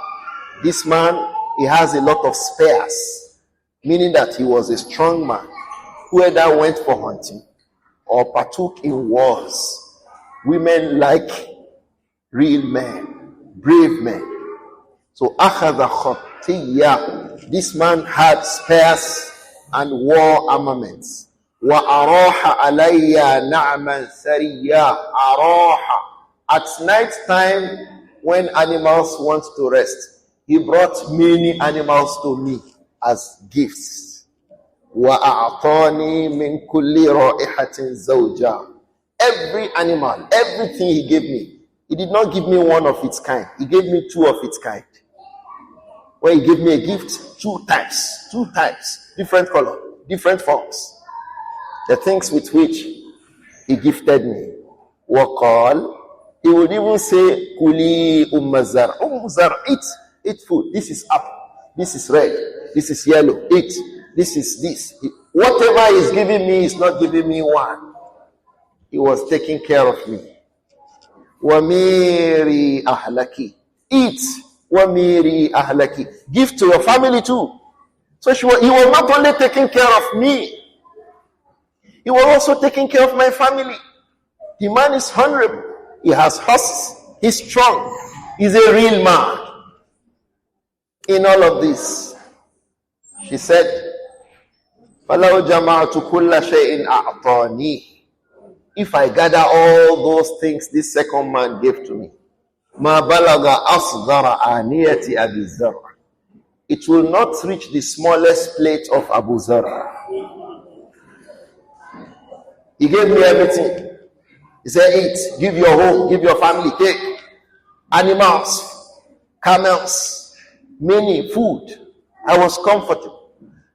And the man, like she said, he is rajulun sariyun, sharifun, was a honorable man. He treated me well. But in all of this, his good treatment. لَوْ جَمَعْتُ كُلَّ شَيْءٍ أَعْطَانِي. If he gave me everything, if I calculate all of these, if I gather everything that he gave me, مَا بَلَغَ أَصْغَرَ آنِيَةِ أَبِي الزَّرْعِ. It will not be up to the smallest plate in the house of who? Abu Zar. For me, it was an indication that she really enjoyed Abu Zar. For me, it's an indication that she was a very nice woman. She was still grateful to Abu Zar, despite the fact that Abu Zar divorced her. She did not forget the good dealings. Sometimes that small mistake a woman will count against a man will make her forget every good thing that he had ever done. Such that when she's asked, who is he? Say, that one. Is there any good in that one? But this time, she was even praising him. Don't forget that she was making this statement at the time she had already left Abu Zar. She was still praising Abu Zar, praising Abu Zar's mother. Some women would have ascribed that to the mother, that the mother was even looking at him when he divorced me. She could not intervene. That will be that mama's problem. Everywhere she went to, like a gathering like this, she will mention that mama. Innocent. And then she will carry the aggression also against the daughter and the son of Abu Zar. This woman never did. Each time she wanted to speak about Abu Zar, about Abi Zar, about Ibn Abi Zar, about Bintu Abi Zar, about Jariyah to Abi Zar, she scrambled for information. What will I even say? Because she was so amazed and astonished with how well the home went, despite how the whole matter turned by the day. She said, فَلَوْ جَمَعْتُ كُلَّ شَيْءٍ أَعْطَانِي. If I gather everything this new man gave me, مَا بَلَغَ أَصْغَرَ آنِيَةِ أَبِي زَرٍ. All of those things will not be up to the smallest plate in the house of Abu Zar. The scholars said a lot here. Some of them say that those who don't like to marry divorcees will find a support here. If you marry her, she will always be comparing with the last husband. Some say no, that is if the second husband is not as good as the first one. If the second husband is far better in his character, in his wealth, in his dealings, she will forget the bad treatment from the first husband. If it is not bad, she will be saying in the opposite that I have come to a better life. So the man will always have to struggle. If this man heard what she said, that لَوْ جَمَعْتُ كُلَّ شَيْءٍ أَعْطَانِيهِ, if I gather all those your wahala, day and night, it is not up to the plate of the man whose house I just left. How will Abu Zar? How will the new husband? You see, you didn't see that she didn't even mention his name. Because the entirety of her attention was still upon who? Abu Zar. Our mother Āishah radiyallahu anha, فقالت عائشة radiyallahu anha, فقال لي رسول الله صلى الله عليه وسلم. When she finished this report, she said, so the Prophet sallallahu alayhi wa sallam said to me, كنت لك كأبي زرع لأم زرع. كنت لك كأبي زرع لأم زرع. I have ever been to you like Abu Zar'in to who? To Zar. In terms of what? Fil ulfati wal wafa. In terms of drawing you near, in terms of playing with you, in terms of talking to you, in terms of honoring you. Radiyallahu anha. The Prophet used to honor Āishah. He would honor her so much. So much. In fact, if she ever raised a voice towards him, and the father wanted to intervene, what would the Prophet do? Say, leave her. She's my wife. It's a home affair. The Prophet Muhammad sallallahu alaihi wasallam, he really brought her close and honored her. In other riwayah, it said, "Illa annahu talaqaha wa inni la utalliquki." Except that Abu Zar divorced Zar. But as for me, la utalliquki, I will not divorce you. The ulama say this statement is an assurance for our mother Āishah. Because the Prophet even mentioned Abu Zar. I am to you as Abu Zar was to who? Zar. If he stopped there, she can think, oh, so one day you can divorce me. So he said, sallallahu alayhi wa sallam, illa annahu tallaqaha, except that he divorced Zara. Wala utalliquki. But wa inni la utalliquki. As for me, for certain, take it. I will not divorce you. She took it back. She gave him a response. Radiyallahu anhu. What did she say? Bal anta khayrun min Abi Zara. In fact, you are better than Abu Zara. So this is evidence. And that's why I said 11 things I like us to quickly take from it. The first of it is that every woman desires a man she can talk to. Every woman wants a husband that she can talk to. A husband who can listen to her. A husband who can listen to her. In all the women from woman 1 to 11, they disapproved of husbands who don't like listening to their wives. Like the one who la yulijul kaffa liya'lam al-batha. He will not extend the hand to know what's going on. He will not ask her. No question, no talk, no discussion. And don't forget to, in praise for that, for a man's talking, conversation, gisting with his wife. Zar mentioned it. She said, فَإِنَّهُ أَقُولُ فَلَا أُقَبْ. I will talk and nobody is insulted. Meaning she finds it easy to talk. So, ikhwa, give the women the opportunity to be able to talk to you. Someone told me yesterday that her husband does not talk to her. It's a big, big matter. As she was talking, she was crying. May Allah grant this woman relief.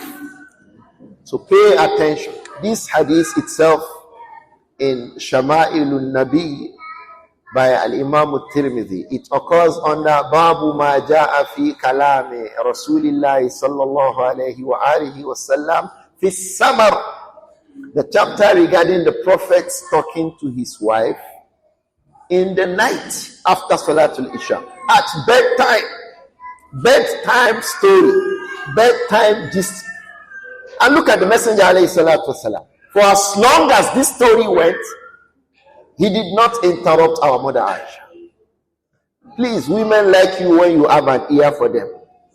Women like men with what? With ears. All the women who complain, almost complained about men who don't have time to listen to them. The other one said, in antiku utallaku, if I even say anything, he will throw me out of the house.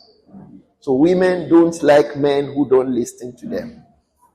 Let us take it as point number one. Point number two. Women desire men who spend on them. If you spend on a woman, she will like you. If you spend on her, like Abu Zara, was wife forever and ever, she was still remembering Abu Zara. Zara was still remembering him. Please spend on your wives. Allah said, لِيُنْفِقْ ذُو سَاعَةٍ مِنْ سَاعَةٍ. The one who has a lot, spend that lot. Don't be a millionaire and we can't find any trace of that favor of Allah on your wife. وَيَكْتُمُونَ مَا آتَاهُمُ اللَّهُ مِنْ فَضْلِهِ. People who hide the favor of Allah upon them. You have a lot of money, your wife can't drive a car. She's still calling Uber and Bolt, and you can buy her a car. Please spend on her. The more you do that, the more she loves you. وَمَنْ قُدِرَ عَلَيْهِ رِزْقُهُ فَلْيُنْفِقْ مِمَّا آتَاهُ اللَّهُ. The one who only has a little, you still see, فَلْيُنْفِقْ مِمَّا. That's small, spend from it. Meaning that spending on our wives is according to each person's ability. Don't have much, you now spend small. If you have much, what do you spend? Much. If you have small, what do you spend? From that small. So and from the best of sadaqah is the one we give to our wives. Go. Please spend on your wives, ikhwa. Spend on your wife. You will win her and own her, so to speak, when you spend on a woman. There are a lot of issues on that. The third point I like us to pick. All women desire men who are neat. Look at that woman. She said, Zawji al-masu masu arnabi. My husband, the touch is a soft touch. The touch of a rabbit. Wa-rihu rihu zarnab. The way he smells, it is excellent. Like that plant. Zarnab. Women like men who are neat, who are very neat. They dress well and they carry themselves handsomely. Dressing well does not necessarily mean being expensive. I usually say this, just like being neat does not necessarily mean being expensive. You can be neat and inexpensive. In fact, with two clothes, you can be very neat, clean. Please, brothers, it is not sunnah that the individual is dirty. Don't say it is sunnah. It's your own personal failure.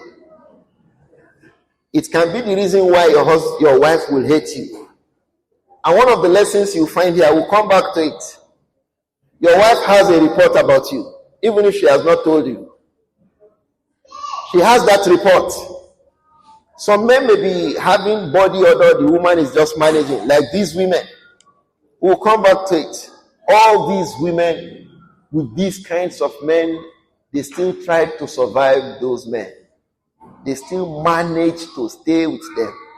They were not in a haste to leave the marriage. It's one of the benefits. Look at that one, the one who said her husband, Shajjaki aw fallaki aw jama'a kullan laki.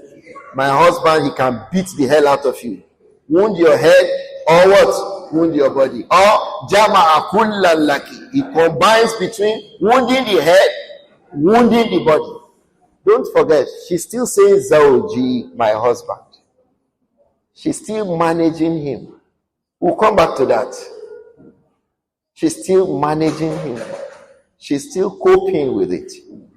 So if you hear a marriage of 50 years, 60 years, these are what the women were managing. They are managing. It's one negative thing about the woman now. She's hasty to throw her children to go. No.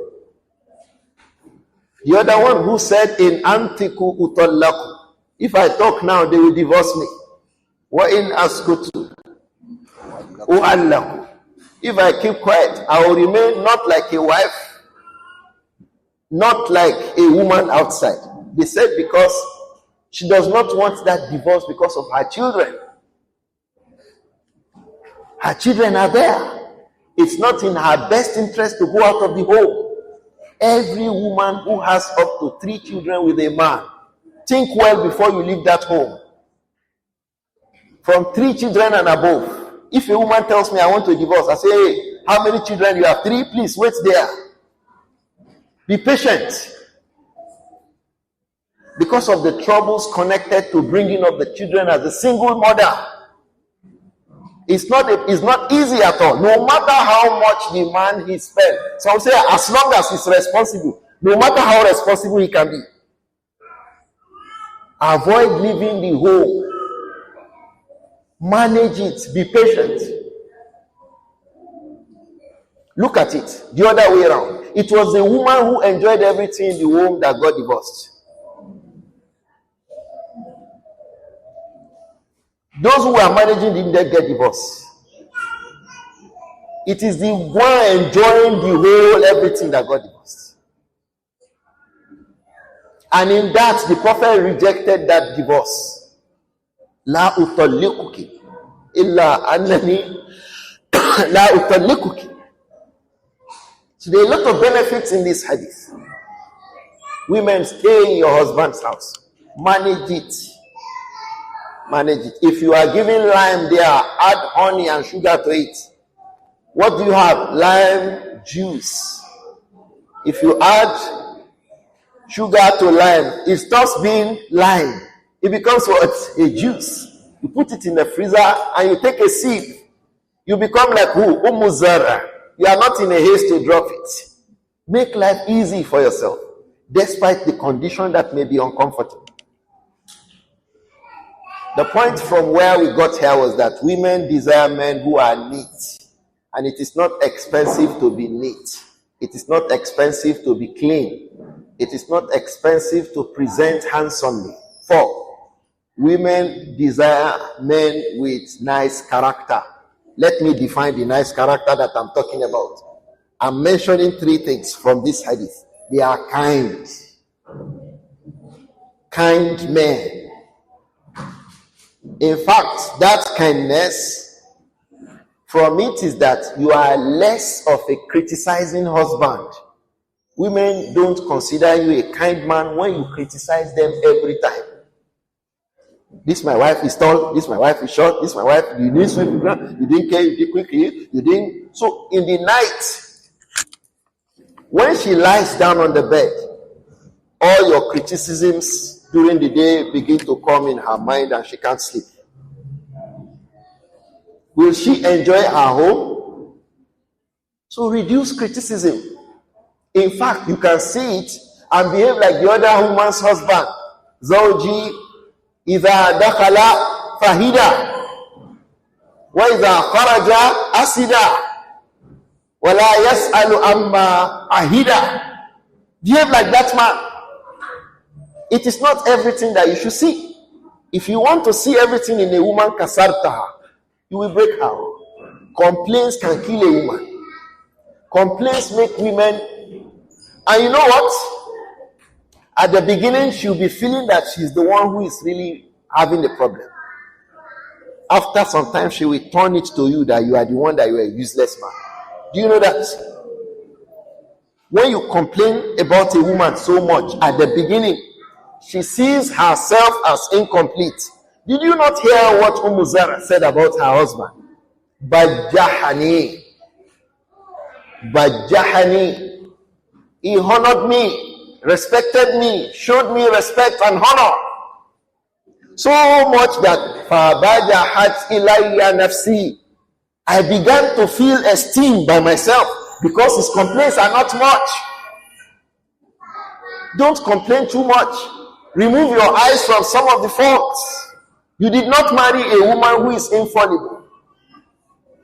If you complain too much, your wife will hate you, even if she's still in your house.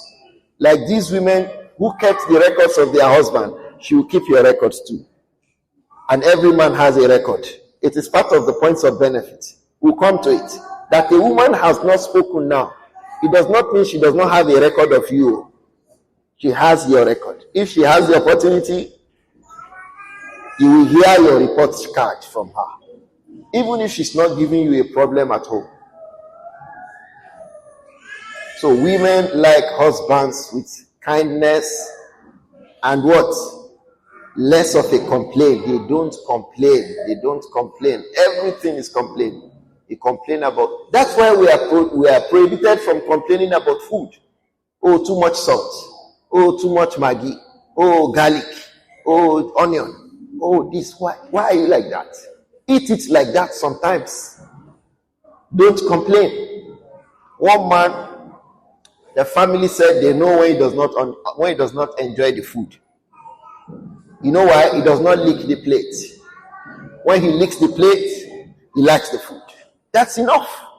That one too is a complaint. But it is what? Mild and friendly. Don't go and complain. Who was this? Who was this? Who was that? You will get her exhausted mentally. And then after a while, she will turn it against you that you are the one who is bad. Everything is bad in your sight. You will find a complaint. Don't be a man like this. May Allah protect all of us. Number 5, women desire husbands who are strong, physically fit, not jege husbands. All of them praise their husbands who could handle armaments, who could fight wars. The other one said, "Ida kharaja asida." When my husband is outside, he's a lion. The other one said, "Aghlibuhu wanasa yaghlibu." But for him, I overpower my husband inside the house. So that's a military man. Do you know a major general at home? The wife may be slapping him. Do you know that about army officers, security men? The wife can slap him. In fact, they say if you are a brigadier general, your wife is a major general. If you are a lieutenant colonel, your wife is what? Colonel. A level ahead of you. Because of the way the wives of military men behave. So the man will be humble. Go outside. When you say general, you know that you have seen a general. So women like men who are physically strong, who are active, who are brilliant. Almost all the women spoke negative about husbands who are stupid. Like the one who said, Zawji al-Ashanaku is a stupid man. Tall for nothing. The other one said, her husband is tobacco. Tobacco. Even the kalima, the expression she employed is very stupid. So the question is, if a man is like this, how does he learn sense? How does he repair himself? Move with people who are sensible. Wallahi, character moves. Whether you learn it or not, you soon become gradually sensible. Move with people who are sensible. Talk to people who are sensible. Don't be shy of asking those sensible people. Ask them questions. When your question is devoid of sense, because they have sense, they will correct you. And you gradually grow up in your sense. If you want to have sense, move with people who are sensible. If you don't move with people who are sensible, if you move with stupid people, what will you become shortly? Very stupid. So, Ikhwa, let us watch this. The same thing applies. If on the social media you read from handles of people who are stupid, you will soon become like them.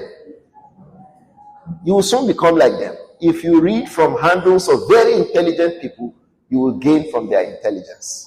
So women like men who are physically strong, mentally alert, men who are brilliant. And if you want to be like that, you must stop three things. You must moderate your sleep, you must moderate your food, you must also moderate your drink. You understand, the other one was talking about her husband. He can sleep, he can eat food. If he eats in akala lafa, he eats eba and semo together. You say, oh, we are from Niger Delta, oh, that's how we eat it too. Sorry, Abu Amina. Because in Niger Delta, we can eat ila and ewedu together. And egusi. Yes. Ila ewedu at egusi amanjepo. Awafi jamala. In fact, there's something we call isam. We can put isamu in it. Fresh isam. It's a nice meal I'm telling you about. If you want to eat it like that, don't let it be much. Otherwise, lafa.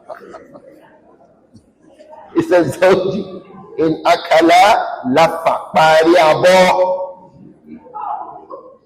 Wa in shariba, ishtafa, alamu. Do you know sometimes we overhydrate our system and it is bad? It usually happens to people in Ramadan. You overhydrate the system, especially with water that's not ionic. It's very dangerous to health too. May Allah protect all of us. The 16th, ikhwa, intercourse is important. It's very important. Forget about intercourse. Wala yulijul kafa liya'lam al-basa. He's a stupid man. He won't even remove his hand from under his duvet to know what's going on here. Stupid. So please, intercourse is very important. And the Prophet Muhammad sallallahu alaihi wasallam, he called it sadaqah. So, but most men in environments like these are weaklings because they get tired and exhausted easily from work and traffic. It weakens the men. Stress is the number one problem to this matter. Stress. And not resting well. Then poor exercise. Make exercise. Be strong. Be strong. Then when you eat much of those food women will say that you should order fast foods. Be careful when your wife demands from you, she's killing you. Please eat good food. Eat eba, eat semo, eat rice. Good food that will bring good nutrients to your body. Then you have a strength as a man. Any man who is not strong on the bed with his wife is a weakling. If she has not told you that, like I said, women have a file. One day they will open that file to you. It is one of the things that pains women a lot when a man falls short in these matters. It destroys homes. May Allah protect all of us. The 7th point I like us to pay attention. Ikhwa, avoid beating your wife. Avoid it. If you ever do it, she never forgets it. Avoid it. Don't let it happen if it has never happened. If it has ever happened, let it not ever happen again. Don't ever touch your wife. Don't ever do it. Avoid it completely. Be in that like the Prophet Muhammad. He never beat his wives. He never beat a slave. He never beat a child.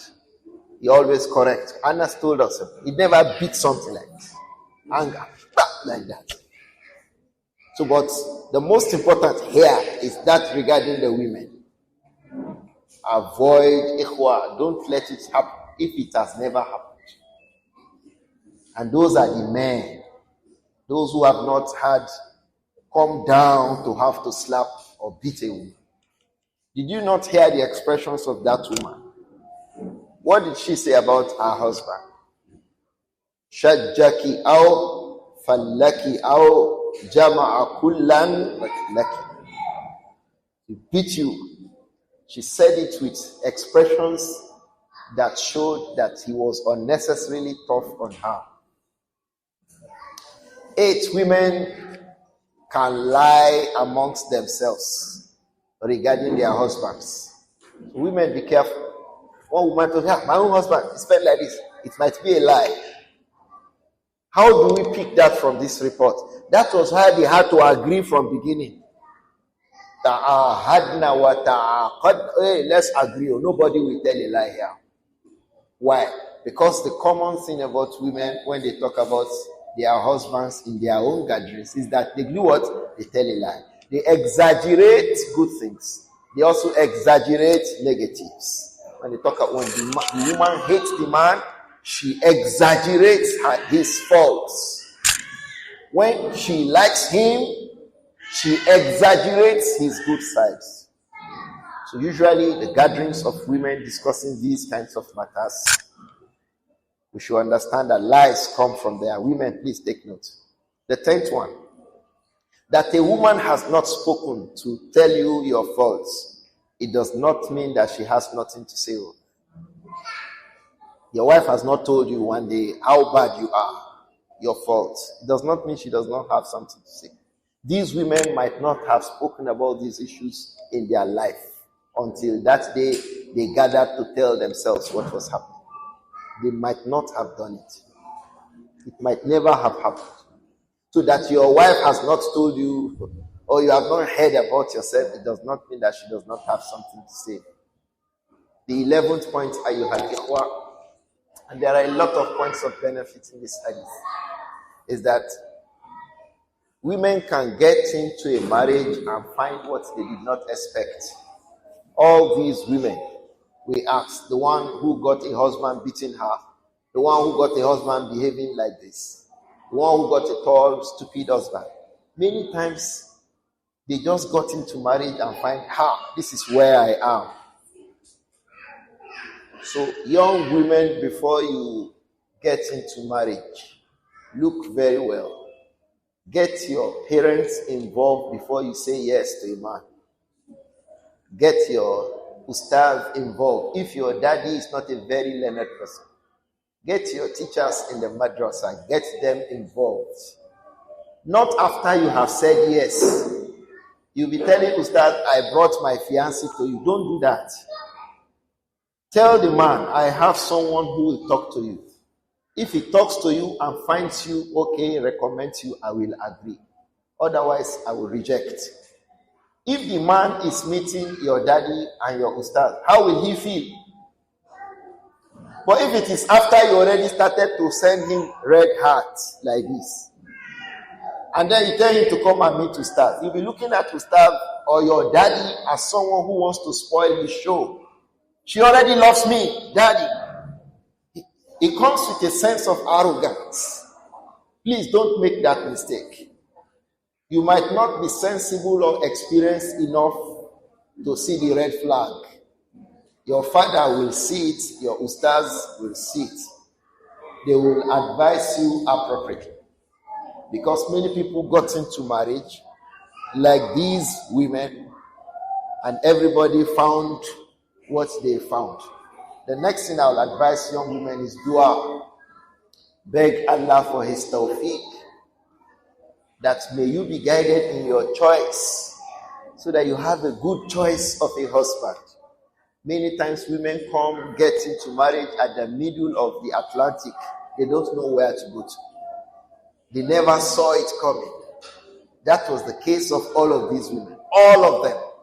Including Zar'in. She never expected that she was going to get a divorce. Around her story, there are a lot of things. It also shows for women, take care of the things that excite your husband.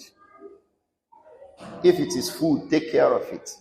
If it's that he wants to see you looking fine, take care of it. If it is privacy, provide him. Because if you don't provide him, the day he finds it better than what he gets at home, you may lose the man. And completely like Zar'in.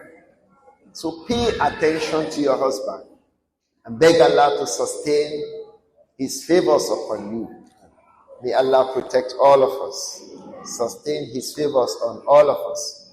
This hadith is bigger than our class today, but I think with the little time we have, we are able to at least understand the hadith and gain some points of benefit from it. Assalamu alaikum wa rahmatullahi wa barakatuh. Ameen wa antum.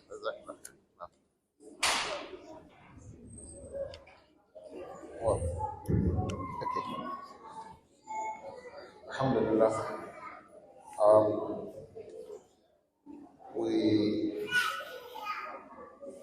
The time is fast spent.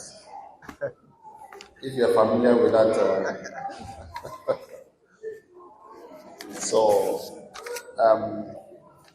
I don't know. I'm sure there will be questions. There are questions? Okay. I've been told that there are questions. So we have two options. It's time for Maghrib. We will focus on the one that we have here.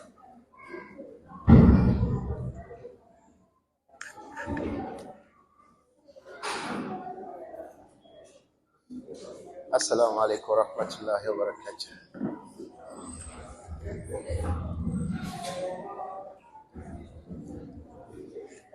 The question is, was the discussion of the women about their husbands, would it count as riba? Will the discussion of the women count as riba? The first thing is, what is riba? Al-riba is, as the Prophet himself described it, alayhi salatu wasalam. He said it is dhikruka akhaka bima yakrah. Mentioning your brother regarding something that your brother detests. Whether that thing has to do with his khalq or khuluq, with his bodily defects, or defects that have to do with character, or deed, or his deed. So if a woman said to other women that her husband is like this, as the way we have read from this report, will it form as from giba? It can form from as from giba. It may not form from giba. When will it be giba? If the person she's telling, one, does not make from those who can correct the man. The one who said her own husband, Jama'a kullan laki shajjaki aw fallaki, he will beat the hell out of you, whether the head or the body or both. If you are saying that to a fellow woman, it does not make anything, it is riba. But if you are saying it to your mother, so that mommy can discuss with daddy, and then they can invite the husband, please stop beating our daughter like this. It is lawful. It is lawful. It will not be from riba. Or he beat her and then she got marks on her faces, because it is unlawful to beat a woman on her face. She takes the case to police, to constituted authority. That is at-tadhallum. It is lawful. Her reporting the case to police is not riba. And similar cases like this, it will be lawful. But if it is just like we are just gisting and hanging out, the way many women discuss their husbands on WhatsApp groups, it is unlawful. Many women discuss their husbands on WhatsApp groups, it is unlawful. Those people you are telling about him, they don't have anything they can do about him other than further convey the talk and complaint from one person to the other, and then the entirety of your family becomes talked about. Don't forget one of those things that Zar'in told us about Jariyah to Abi Zar'in. What was that? La tabuthu hadithana tabthifa. She does not go on talking about us. So you should be like that as a Muslim woman. Don't be a woman who likes that the affairs of your home come out in the public and then in the social media. Some wives are the ones who go to deliberately make pictures of TikTok on Instagram to say to the world about their husband. This one does not just come about under riba. The bulk of it will also come under namima. And Allah has warned about the two of them. وَيْلٌ لِكُلِّ هُمَزَةٍ لُمَزَةٍ. They are threatened to be punished by wail, in wail. Wail is one of the names of the fire. So it is not lawful at all.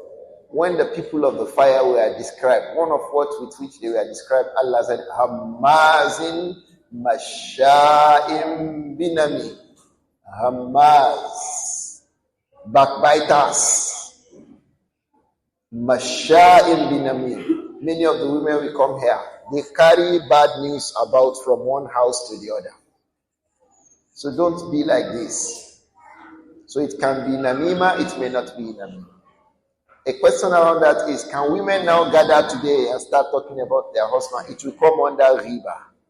Because those people we are talking about, they are not in any position to effect any change. They just carry your news about. So why about these ones? These ones were doing it in the days of Jāhiliyyah. They were doing it in the days of Jāhiliyyah. So are you now saying we can learn from events of the days of Jāhiliyyah? Yes, we can. Just like the Prophet took that lesson about Zar'in, that I am to you, kuntu laki ka'abi Zar'in li Ummi Zar'in. So I am to you like Abu Zar'in. To what? To Ummu Zar'in. In fact, Āishah quickly replied, Bal anta khairun min Abi Zar'in. You are even better than Abu Zar'in. Despite the fact that the Prophet ﷺ did not get our ears dangled with gold, but the favor of guidance, the favor of Quran, the favor of living with the best of men is bigger than gold and silver. The favor of Quran, the favor of the messengership, the favor of seeing the Prophet when Jibril came to give revelation. And he will be sweating, like she would say. If the messenger had his head on her leg, it was like a heavy iron on it. How much gold and silver will be exchanged for that?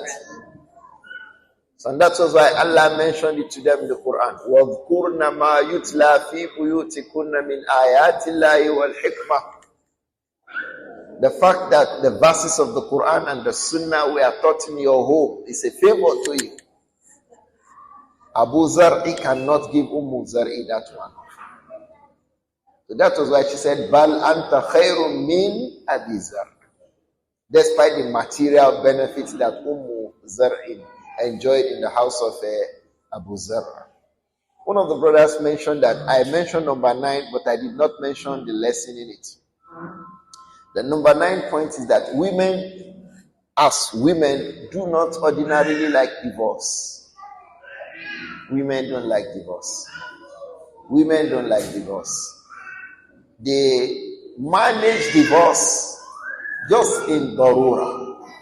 That's why the Sharia considers a woman who comes to her husband, release me, and she does not have a genuine reason. They are called al-mukhtali'at. Abu Hurairah radiallahu anhu reported that the Prophet said alayhi salatu wasalam that al-mukhtali'at hunna al-munafiqat. These women who ask their husband, release me, let me go, let me pack my goods. They are munafiqat, they are the actual hypocrites. No reason, no genuine reason, no excuse, no valid Shari'i excuse. They are munafiqat. La yadkhulna al-jannah. They will not enter al-jannah. They will not even smell its fragrance. So it's a sin to like to be divorced. Even Zar'in that was divorced, she did not like the divorce. She was married by a man who honored her, who respected her, provided for her, yet she was still thinking about the first marriage. And all the women, for me, the one who was under the worst of the husband was that one who was beating her. That one was very violent. Subhanallah. Now, so it is not proper that a man becomes so aggressive. Yet, she was saying, Zawji, my own husband. If it were today, the woman, even if she remains in the house, she would say, the father of my children. That does not change the fact that he is your husband. So women in those days do not like to go out of homes. They want to keep their home. They want to protect their children. They want them to remain. And one of the issues I tell a lot of women regarding going out of homes, if you go out of a home with 2 or 3 or 4 or 5 or 6 children, all those children have become stepchildren. How? If you marry another husband, that man is their what? Stepfather. If you return them to their father's house, what will the rest of the women call them? What will they call the rest of the women? Stepmother. Once a woman is not in the house of a man, your children have become stepchildren. They are only children to you. Whether with a new husband or with the old husband, your children have become step because of your own step. You step them down. So they call them stepchildren. So let us discourage divorce a lot, because it's very rampant now. I'm sure the women today may not cope with any one of these men that we mention negatives about, especially that one who was very, very violent with his wife. So how then does she solve that problem? Then she can get the teacher of the person. She can go to court too sometimes. She can get her own parents involved. Her brothers, they can come speak for her. She can get the matter addressed. So it will be that he will be rectified and then she will find peace. Isn't that better than going out of the home? So many times women don't look well. Allah, it's not a good thing that a woman is just there, especially young, in the age of marriage. Age 31, 2, 3, 4, 5, 40, 41, up to 50. She's just there with children without a husband. It is a very difficult thing. And then your children will grow without a good sense of discipline. Because the male sense of discipline is different from the female sense of discipline. And when you relate with men who grew up under women like this, you quickly sense that in them. Men who grew up, who were brought up by just their mother alone. You quickly sense it. So this discussion is for us to discourage women who want to go. For me, I said to the Imam, one of the biggest points of benefit in this hadith is that all the women, none of them chose to go out of the marriage. They were still managing the marriage. In fact, these major points they had were in their files. If not for agreement and pledge, they would not have brought it out. Maybe some of them will even be feigning that my husband is the best husband in the world. وَهُوَ يعني شَجَّكِ وَفَلَّكِ وَيَجْمَعُ كُلَّ لَكِ. Yet, a woman in that circumstance who said that, she'll still be saying Zoji, Zoji. Don't forget, like we said, women lie a lot to their colleagues. So if not for at-ta'ahud and at-ta'aqud, agreeing and pledging, they may not even have exposed that fault about their husband. So women, for the sake of Allah, manage the marriage. Manage it. Cope with it. Because of your children and because of yourself. Because of yourself, because if you go out of the marriage, you become alone. And anybody can just come to you. People who cannot before say Assalamu alaikum to you. They will say Assalamu alaikum to you. And when you don't say sister, dawalo, you started to become something else in the society. So it's good that a man is under, a woman is under a man, under a husband. It is a very good thing. Except in the rare, serious cases of darura. That this one will kill me. This one will destroy my religion. But even under these kinds of situations, you find that many women begin to say, oh, it is this. How will the mental health of these women be? The ones we spoke negative of. Women usually talk about this thing is disturbing my mental health. Don't let it disturb your mental health. They coped with it. They coped. They managed. They struggled. Hoping that Allah will reward them for their patience. So be patient with your husband. And I'm sure many men that women are living are not as bad as this. Today, I don't know a man who will wound a woman on the head, wound her on the leg, wound her on her body, break her limbs. They are not amongst Muslims. Maybe Muslims who are far away from the guidance of Islam. But it's rare. That kind of a person may not be sitting here with us. It's not likely that a man who beat a wife to bleed her face or head or her body. And like she said, Jama'a kullan, like he beat her to stupor, will be sitting with us here. I don't think anyone has that gut here. To wait for a woman to start punching her. I don't think so.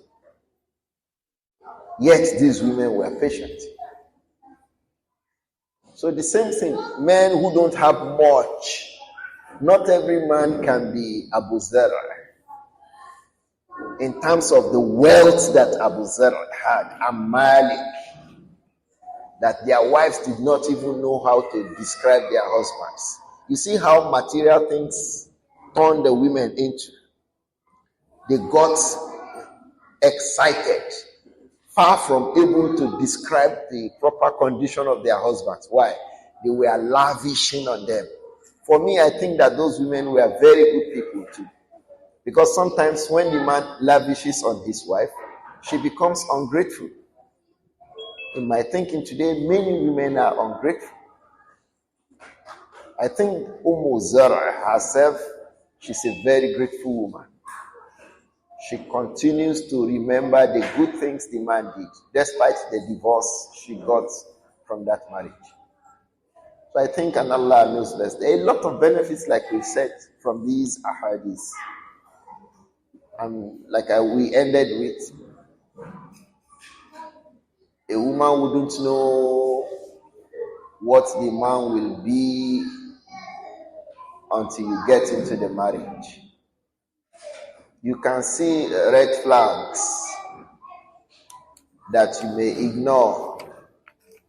But when the marriage starts, it is Allah's help alone.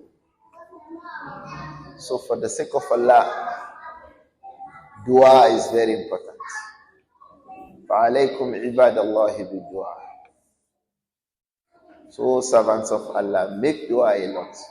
The same thing those who are already in such deep worries of marriage. Make dua. We were discussing with Imam about a woman that the husband was on the verge of throwing her out of the house. Imam knows this story. He had to say, be patient, be patient. And the man came back again to start telling Imam, the woman has changed now. If you see her now, that was the woman he would have thrown out because of anger, because of worry, and because of little patience. So the men need to be patient, the women need to be patient. May Allah protect all of us.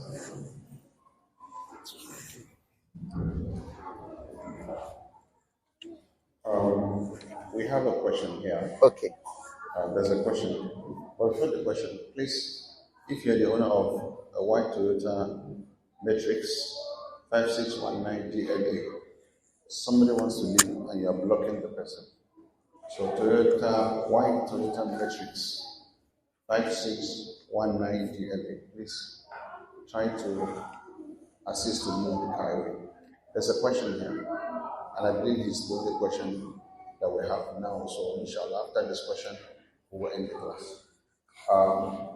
Is the divorce of Zar'in by her husband justified for the reasons stated?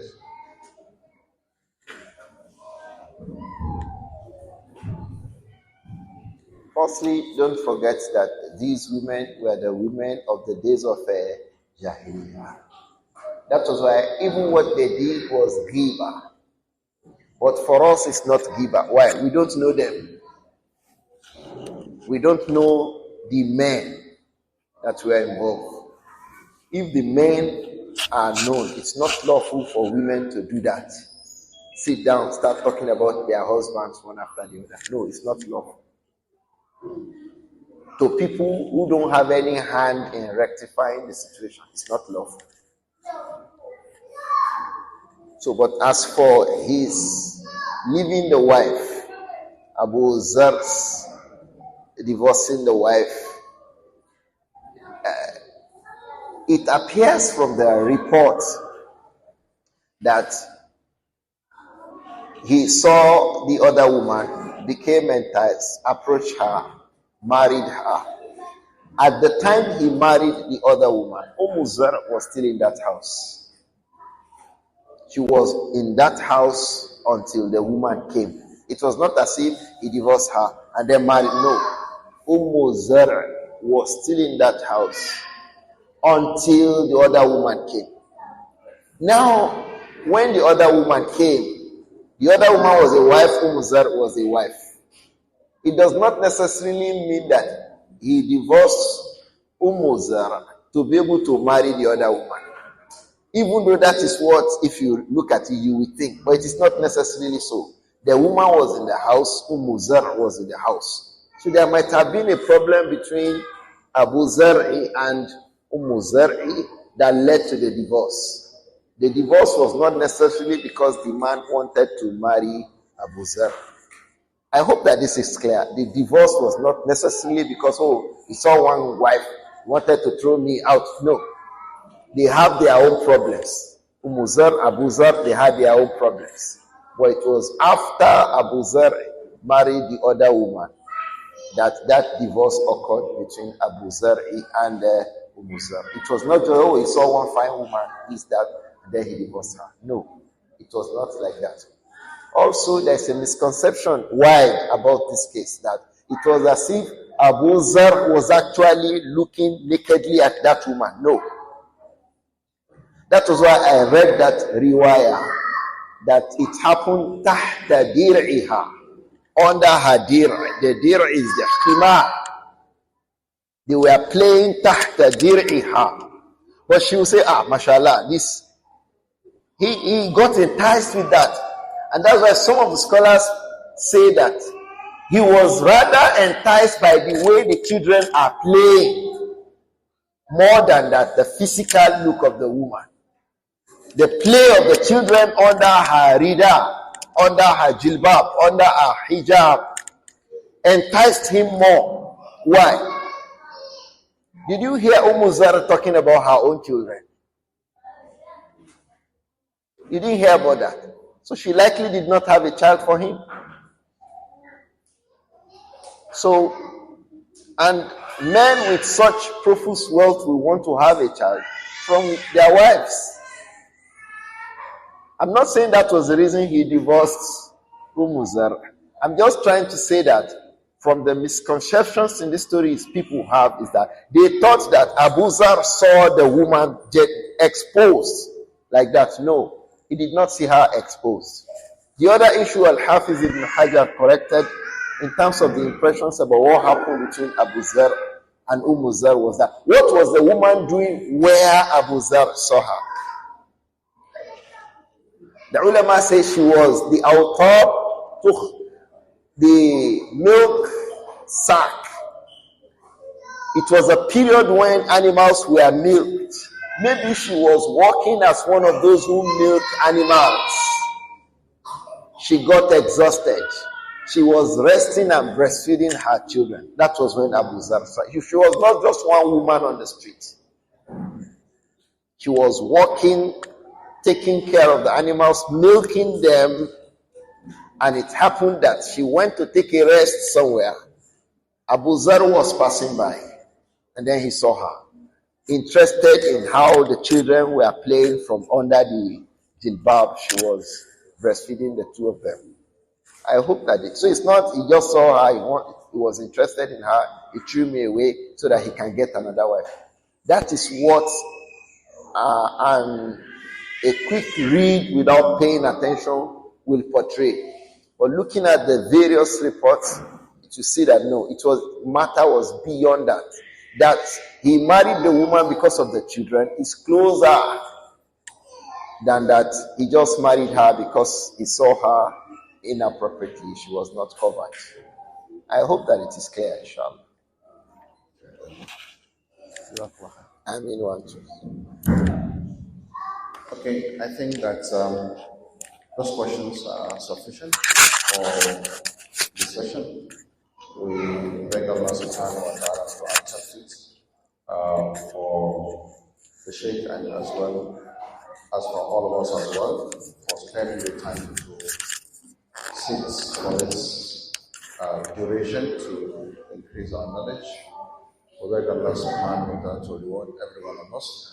And may Allah subhanahu wa ta'ala accept it for all of us. And make it heavily on the scale of our righteous deeds. Hallelujah. Sallallahu ala Rasulillah wa ala alihi wa sallam. Assalamu alaikum wa rahmatullahi wa barakatuh.